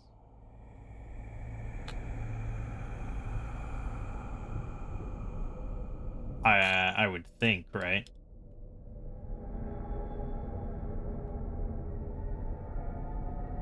Because the opening is 130 feet wide, so it's a big-ass opening that is not really represented here on the map. The map shows this to be like, what is this, 5-foot square, 10-foot square? Good idea not to put a legend on your, or, you know, explain. Pretty sure this is 10 feet. Yeah, because this hallway is 20 feet wide, so these are 10-foot squares. So, yeah, it's 10, 20, 30, 40, 50, 60, 70, 80, 90, 100, 110, 120, yeah, 130. Okay.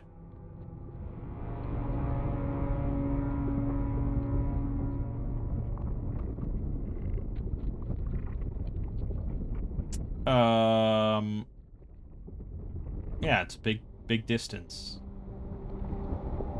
Quite a big distance.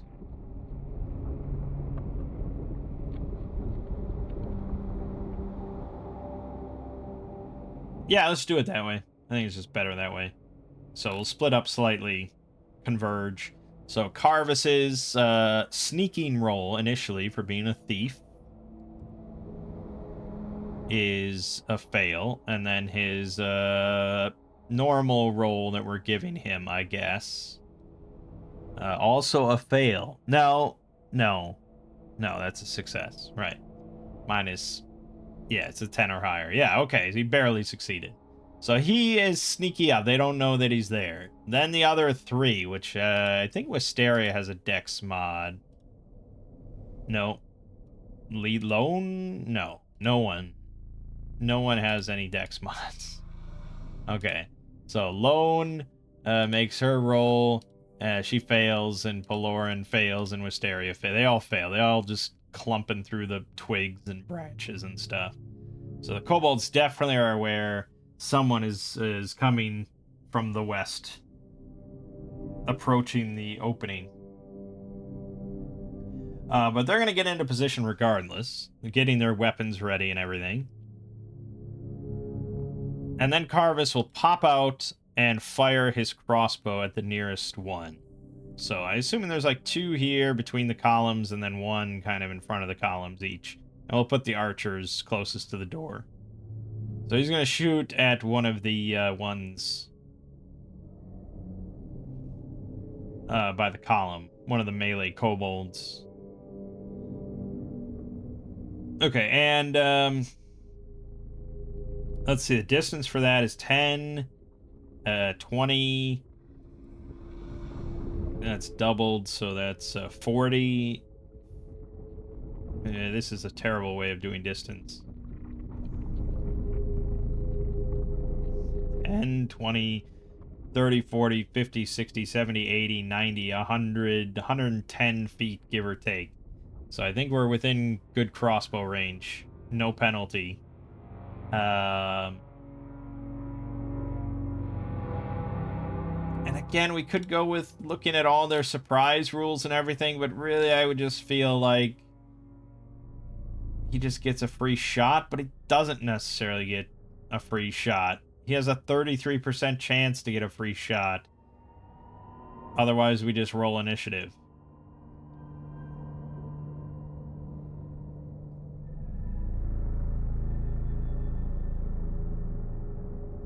Because if he does get the free shot, it counts as a backstab.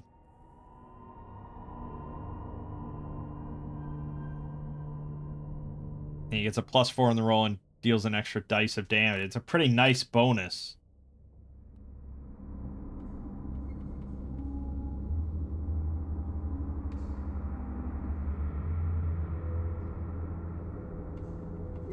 Regardless of whether it throws, opponents suffer a -2 penalty to surprise rolls when encountering the creature if it is sneaking toward them from outside line of sight.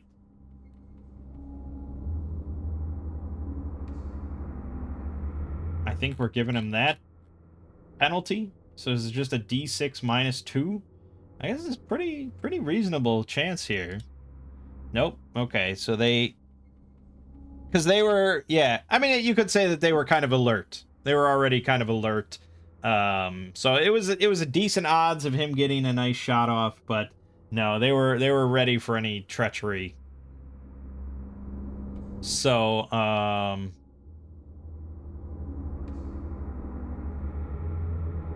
that means that he pops around the corner and combat just starts. So we're gonna roll initiative. So let's get these kobolds. We're gonna grab 4 kobolds. Okay, and I could change the map, but we'll keep it as is, because all we really want is the initiative tracker. So we got our 4 kobolds. And Carvis, Lone, Paloran, Wisteria. Give or take. And we're going to add all these. And toggle combat state. Go to our encounter here. That's all correct.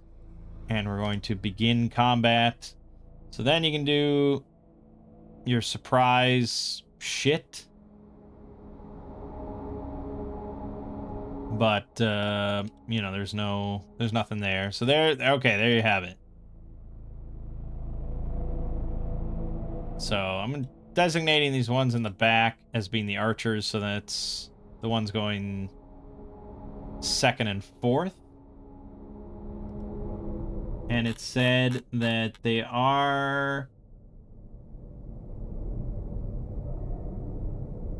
if attacked, 2 of the kobolds will attempt to flee into the temple and head for the guard room at 3 to warn of the danger, while the other 2 hold the door until their morale breaks.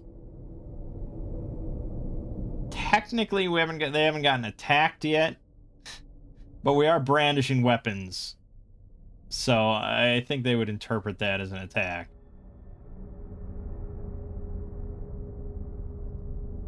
Are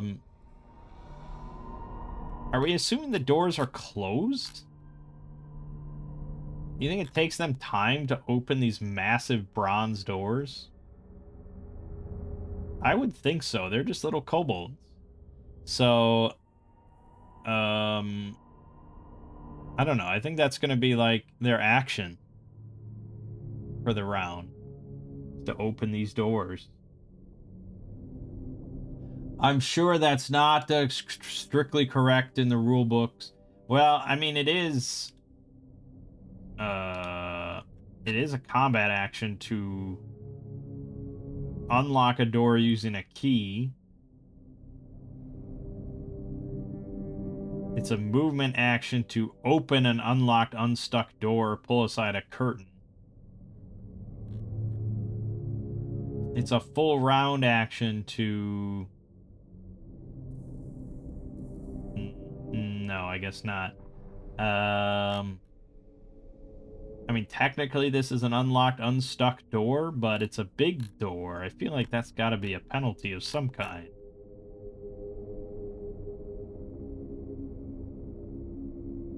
So I'm going to say those two kobolds have to spend a round opening the doors before they can run. But then we have this first one up front. Is he going to charge in? No, he wants to hold the door. Do they have shields or anything? Most kobold warriors equipped with hide armor, shield, 3 javelins. Okay, so he is going to defend. He's going to spend his action to defend, which gives him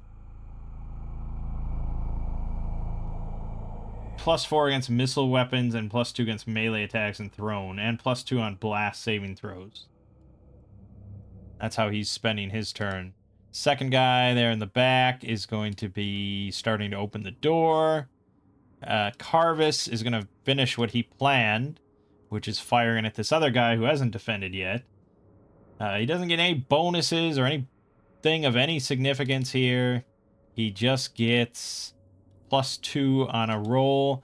They have an AC of 2. Yep. So he needs a 10 or higher. And they won't let me roll automatically. So 10 or higher. All right, he hits. Huzzah. And he's going to be rolling a D6. That's it. 2 damage. Unlikely that kills him. I didn't really roll his health, but they have an average of 3, so we'll stick with 3. So he doesn't kill him. Sad day. Sad day. He had a 66% chance there of killing him. And now technically I should be keeping track of my bolts, but I'm not even bothering. If this was... Yeah, I'm just not even. Not even. You can't make me. Alright. Then, the other kobold in the back is going to help open the door. And then that kobold that just got shot, he might make a morale roll, because he is almost dead now. I feel like that could be a morale check. Yeah, he lost 2/3 or more of its starting HP. And they don't outnumber us. But I think they're a group. So, think. Right now they're a group. Maybe when it's just 2 of them, we'd stick to rolling as individuals. And also, I think we roll morale at the end of the round, right? Regardless. So I don't think we do anything yet. So he's also just going to sit there and defend. Then Wisteria, I guess she can't do much. She has darts, but those have an extremely low range. And we're talking about like 100 feet between us. So I don't think she does anything. Lone, I suppose, will charge in. I don't think she can technically charge.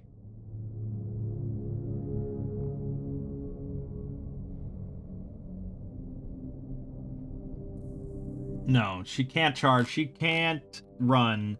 She's still behind the wall when Carvis popped out. So technically she's just gonna march twice.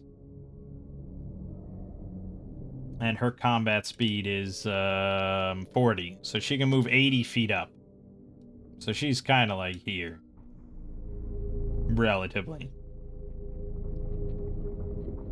Then Pelorin will pretty much do the same. Pretty much move up there. Except, no, he's got way less move. He's only got a speed of 20. So 40 feet, he's like a third of the way. He's like there. It's shameful. Very slow. This is gonna kill Lone, man. Okay, so then it's a new round. So we roll for everybody. Alright, Carvis gets to go. Alright, we rolled really well except for Lone. So Carvis is gonna take another shot at this guy.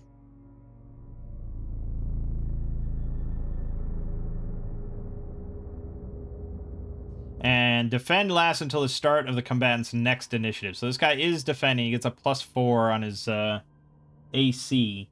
So technically, we need a 14 or higher to hit now. With Carvis's crossbow. And we rolled a 13. Close, but no cigar, my friend. Okay, and that's that. Pelorin then goes, moves another 40 feet, getting up next to Lone there. Nothing else I can do. Wisteria still doesn't want to be the target of any pain, and we're not blowing a spell. So this is the really uselessness of mages in combat at low levels. She can move up there, but that's about it.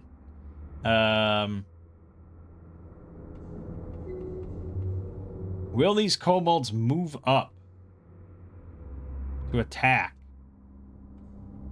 Possibly?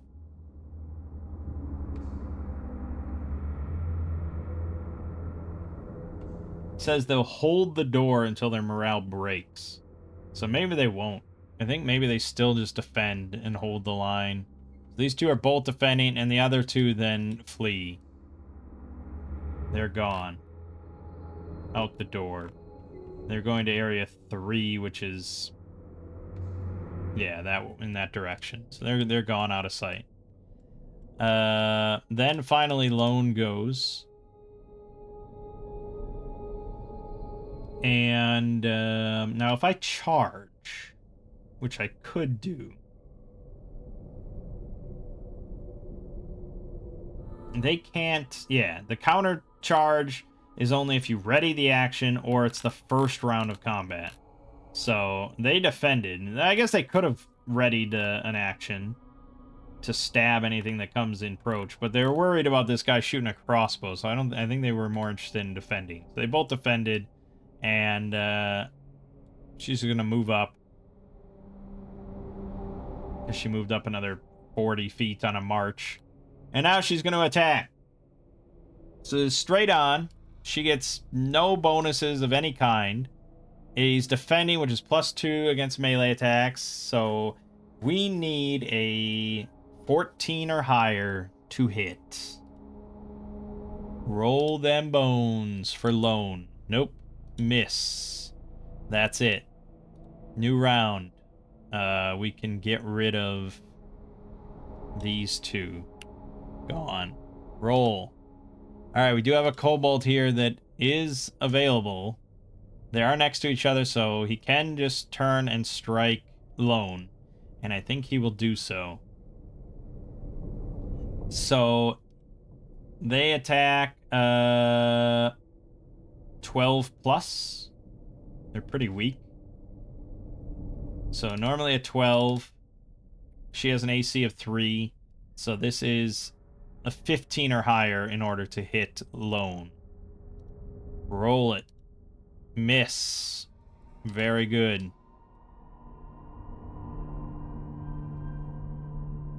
Carvis will then take another shot at this guy who's no longer defending. But she is not engaged with him, but he's engaged with her. We have to check these rules again.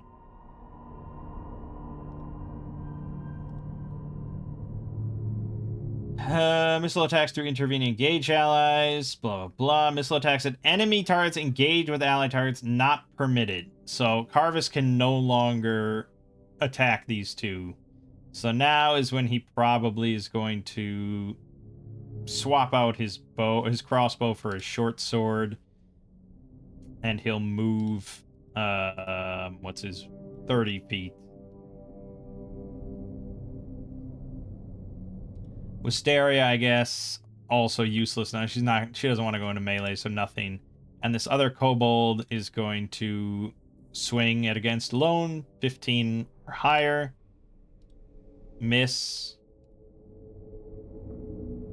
Lone gets her chance. Retribution.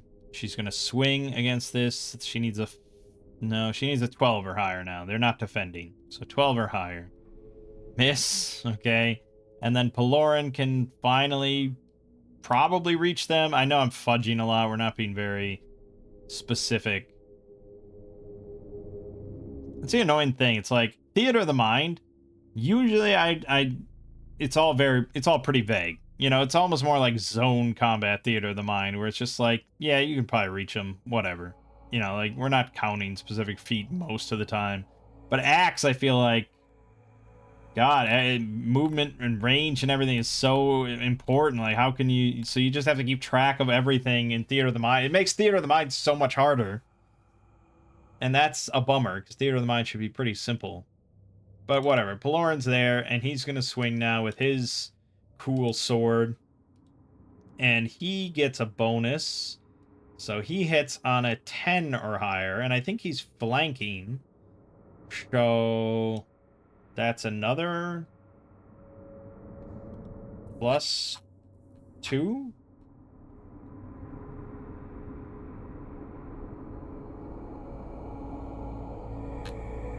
Or it's nothing.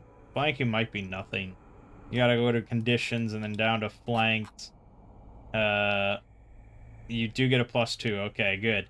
So he gets a +4 on his roll. They have a 12, so all he needs is an 8 or higher. And he's in business. Boom! Done. Alright. And he is rolling a D6 +3. For being a paladin, right? I mean, that's correct. He gets the damage bonus. Yeah. So +3 from strength. Yeah. So D6 +3, almost certainly. Yeah, absolutely killing this thing. 7 damage. Decapitates the kobold, slicing off its head, blood spurting onto the mosaic. Foul creature. That was good. And now, end of the round. So now we're going to do morale rolls. Yeah, morale's rolled at the end. So now the other guy is pretty likely to run, because he has...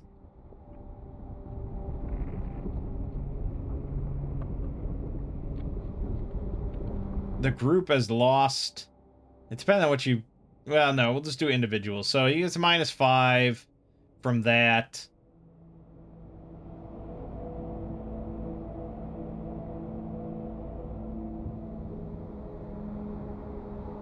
I don't know, I feel like there should be more in that. It has group outnumber opponent and that adds +2. Really, he should... that the opposite should be true then, right? If you're part of the group that's massively outnumbered, you should have -5. So really, he should have like -10 on this fucking roll, but I don't know if that's the intent. Yeah, I gotta say I kind of prefer a very simple morale check, like OSE, you know, like BXD&D, where it's just every creature has a morale number. Roll 2d6. If you roll above it, they fight to the death. If you roll under it, they run. Done and done. Very, very simple, and just works for morale, you know. But this is ACKS. Gotta be more involved. Also, kobolds in general have a -2, so he's definitely rolling with a -7 to his morale here on a 2d6. So he got a 2. So frightened retreat. He's frightened, and he's going to try and flee as soon as possible. So he is declaring on his round declaring for the role for the initiative that he is withdrawing, even though he's not actually engaged. Yeah, he's not engaged. Because Lone was engaged with the other guy. But he was engaged with me, so I guess that probably counts. I think that counts.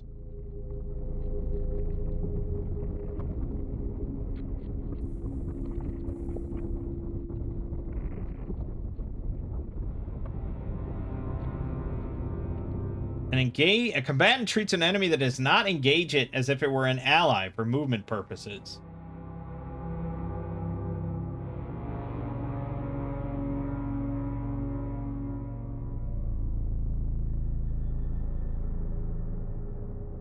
Well, the only way that I can read that then is that he doesn't have to withdraw.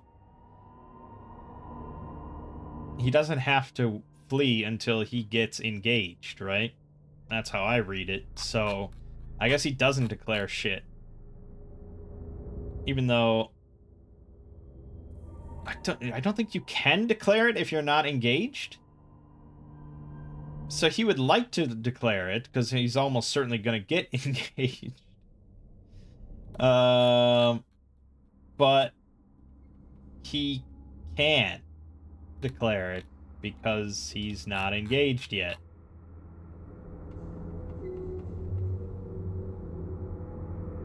I think. I don't know. It actually doesn't say that you have to be engaged to declare defensive movement.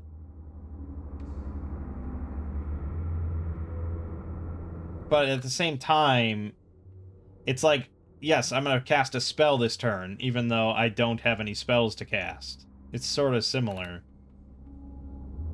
Like, it's not a valid maneuver for you to declare.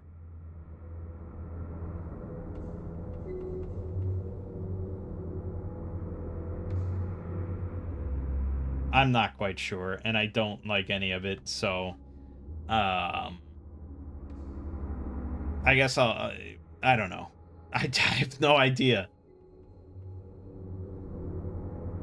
I really have no idea if he can declare it or not.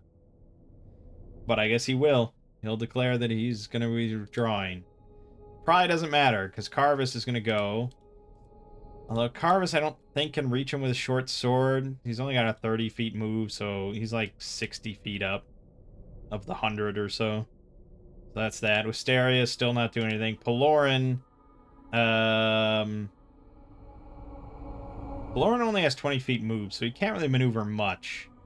But I think he's going to go here. Now, he's not...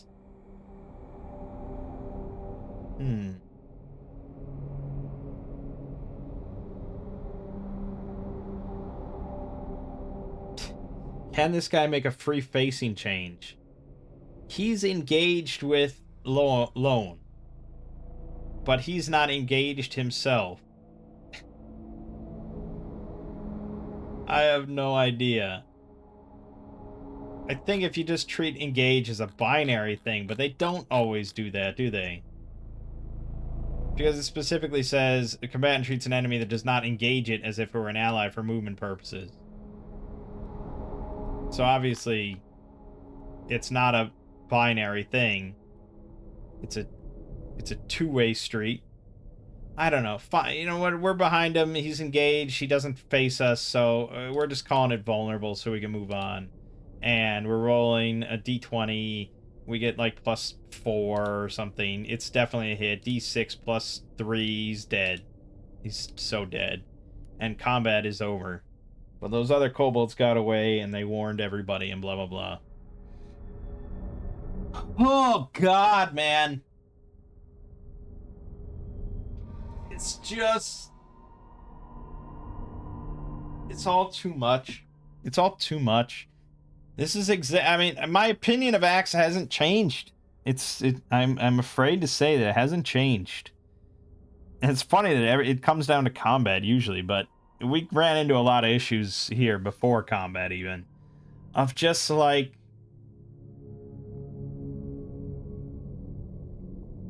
I'm frankly not interested in so much of the rules and minutia involved in running ACKS. And it's kind of wild because I'm usually the type of person that just loves all this nonsense. I love complexity. I play Magic Realm, you know. I love Magic Realm because it's just insanely detailed in every aspect.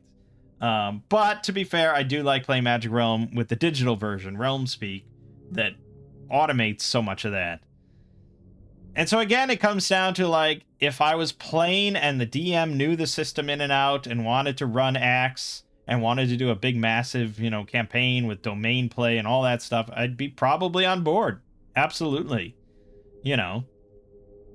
And I would try and do my homework to know how to play, and it would be a learning process no matter what, I'm sure. But running all this and being in charge of DMing it is just like, just no. There's just so many easier games to run, and I don't care about so many of the specific rules here. Like facing in combat.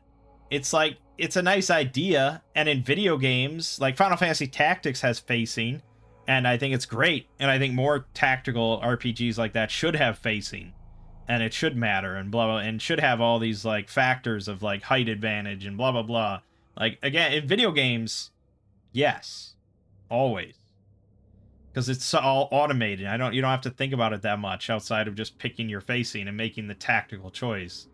Here, though, it just seems all so slow and just bogged down, and again, I'm sure a big part of that is due to just inexperience, but I'm also not inclined to learn because I just, in general, like a smoother, faster RPG. It depends a lot on how much you value the weight and the realism and the simulationism of a game like this. If it's not especially that important to you, if it's not like you were sitting around or you're playing like 5th edition D&D and trying to, you know, hammer on and bolt on all these additional systems, you know, if you're like, oh, I love 5th edition D&D, but I just wish it had facing in combat, then it's like, okay, then, you know, here is a system that's probably more geared towards you and what you're looking for. It's got all that crunch and weight to it and so many rules for so many different situations that arise to simulate a realistic fantasy world. But if you're not that type, ACKS mostly just has like bits and pieces that I think are really fascinating and useful in other games, like that random encounter tables and stuff like that. Or if you're going to get into domain play, there's all these rules for mercantile ventures and magic research and construction and armies and stuff that could be just stolen and taken to a different game when you want to step up your complexity. But for the basic shit of just, let's go from the fort into the woods to find a dungeon and kill some kobolds at the entrance, this took us like, what, over 2 hours? It's just like, so few people I think are going to be interested in that kind of time and investment. Like, I'm almost tempted to start this adventure over with Shadowdark and just run it using Shadowdark rules and systems and just see how much better it goes. Trying to do basically the same thing. Trying, you know, arriving at town, trying to meet the legate, hiring a henchman. Yeah, even like spending a week. I mean, I'll even borrow that and just like spend a week in you know, nearby, looking for a henchman, and then going into the woods, rolling random encounters, finding the temple, and doing this kobold fight. Run that using Shadowdark and just see how much easier and faster it is.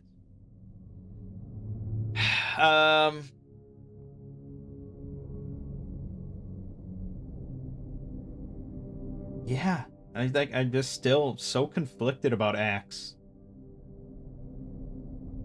I think at the end of the day, I like the idea of ACKS more than the actual system and more than actually doing it. I like the idea of a hefty system focused on going from adventurer to conqueror to king and running domain play with armies in a kind of realistic setting with a lot of kind of yeah, I guess weight, but that's not really the word I'm looking. You know, where like I love like care gen for this game. I love like the different classes. I love the templates. I love that the equipment details, like the clothing you have available to you. I really like the idea of the proficiencies and you know, just like the overall just kind of aesthetic and yeah, I guess like weight to it. Really, I don't know any other way to put it. Um, you know, it feels like a real character in this universe, and it's not like super involved to the point where you'd feel like devastated if your level 1 fighter dies. Like it's just like pretty quick to make a new one, but also it feels kind of unique. Even with the templates, at least at this point, it just feels like, okay, this is my fighter. And a Ravager fighter is very different than a Legionary fighter. So I like all the character creation. I like all that a lot. I like the spells, and even like at this point, I'd say I like the initiative idea. I like the idea of it being kind of chaotic and wild, and you're never sure when you're going to go in a round from round to round. And I like the concept of mages having to declare their spells at the start and hope that they can pull them off. And you know, I like a lot of that. It's just bogged down by like 400 pages of just tedious rules.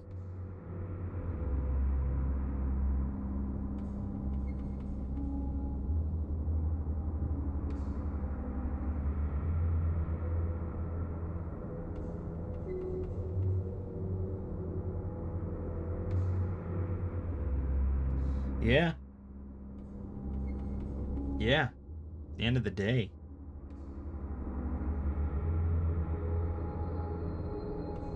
So I guess really I'm just gonna include this in like my let's read of ACKS, because mostly what we did throughout all these videos is just reading. It was slightly more of a practical example, but yeah, that really only just hammered home my confliction about the whole system.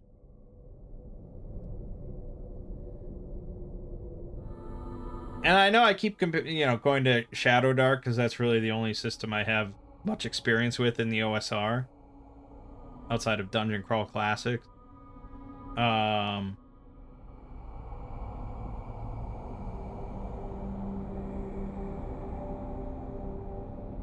but yeah, I think in general, why I'm conflicted about ACKS, a lot of the thing is just like, it's because I like the idea of a, a more dangerous, a more lethal style of game uh, that has rules and intent towards that higher end play, which I've really never experienced, but I'm entirely fascinated by. But yeah, I'd rather play Shadow Dark from levels like 1 to 9, and then from there, like, okay, let's go to ACKS now and just shoe in, bolt on all the rules for, from like chapter 8 onward. Domains and realms, strongholds, mercantile ventures, magic research, armies, maneuvers, sieges. Let's just bolt on all that onto Shadow Dark.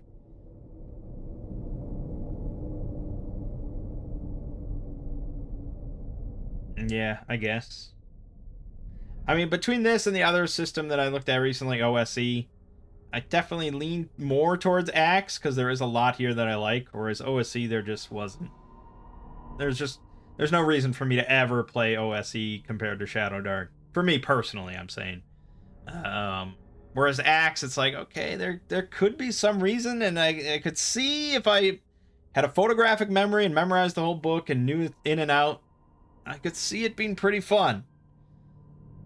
But yeah, I don't think that'll ever happen.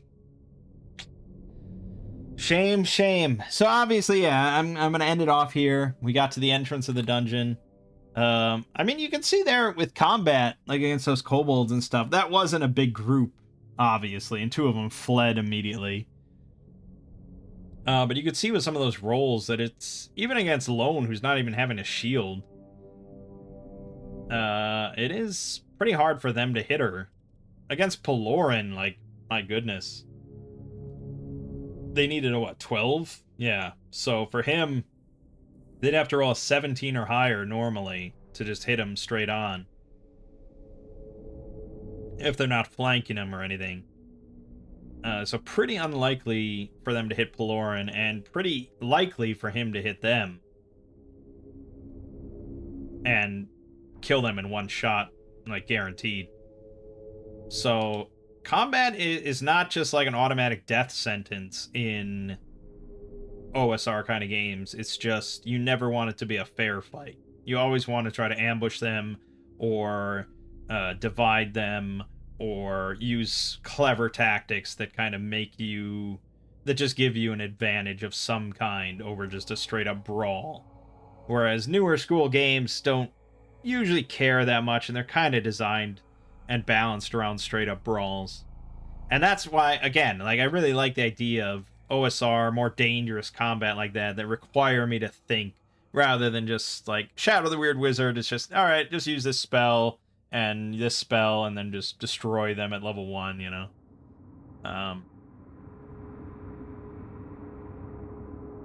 Yeah, I don't know.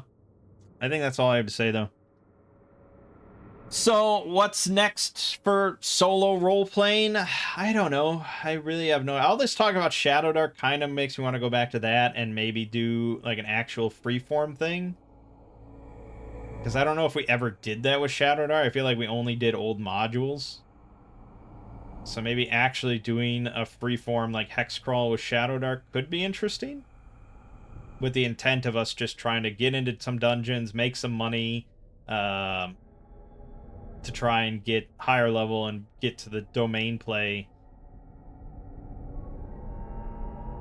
Because I do like Shadow Dark. Yeah, maybe. Maybe. We'll see. For now, though, my name is Mang. This has been the Adventurer Conqueror King system, and I'll see you fine folks around.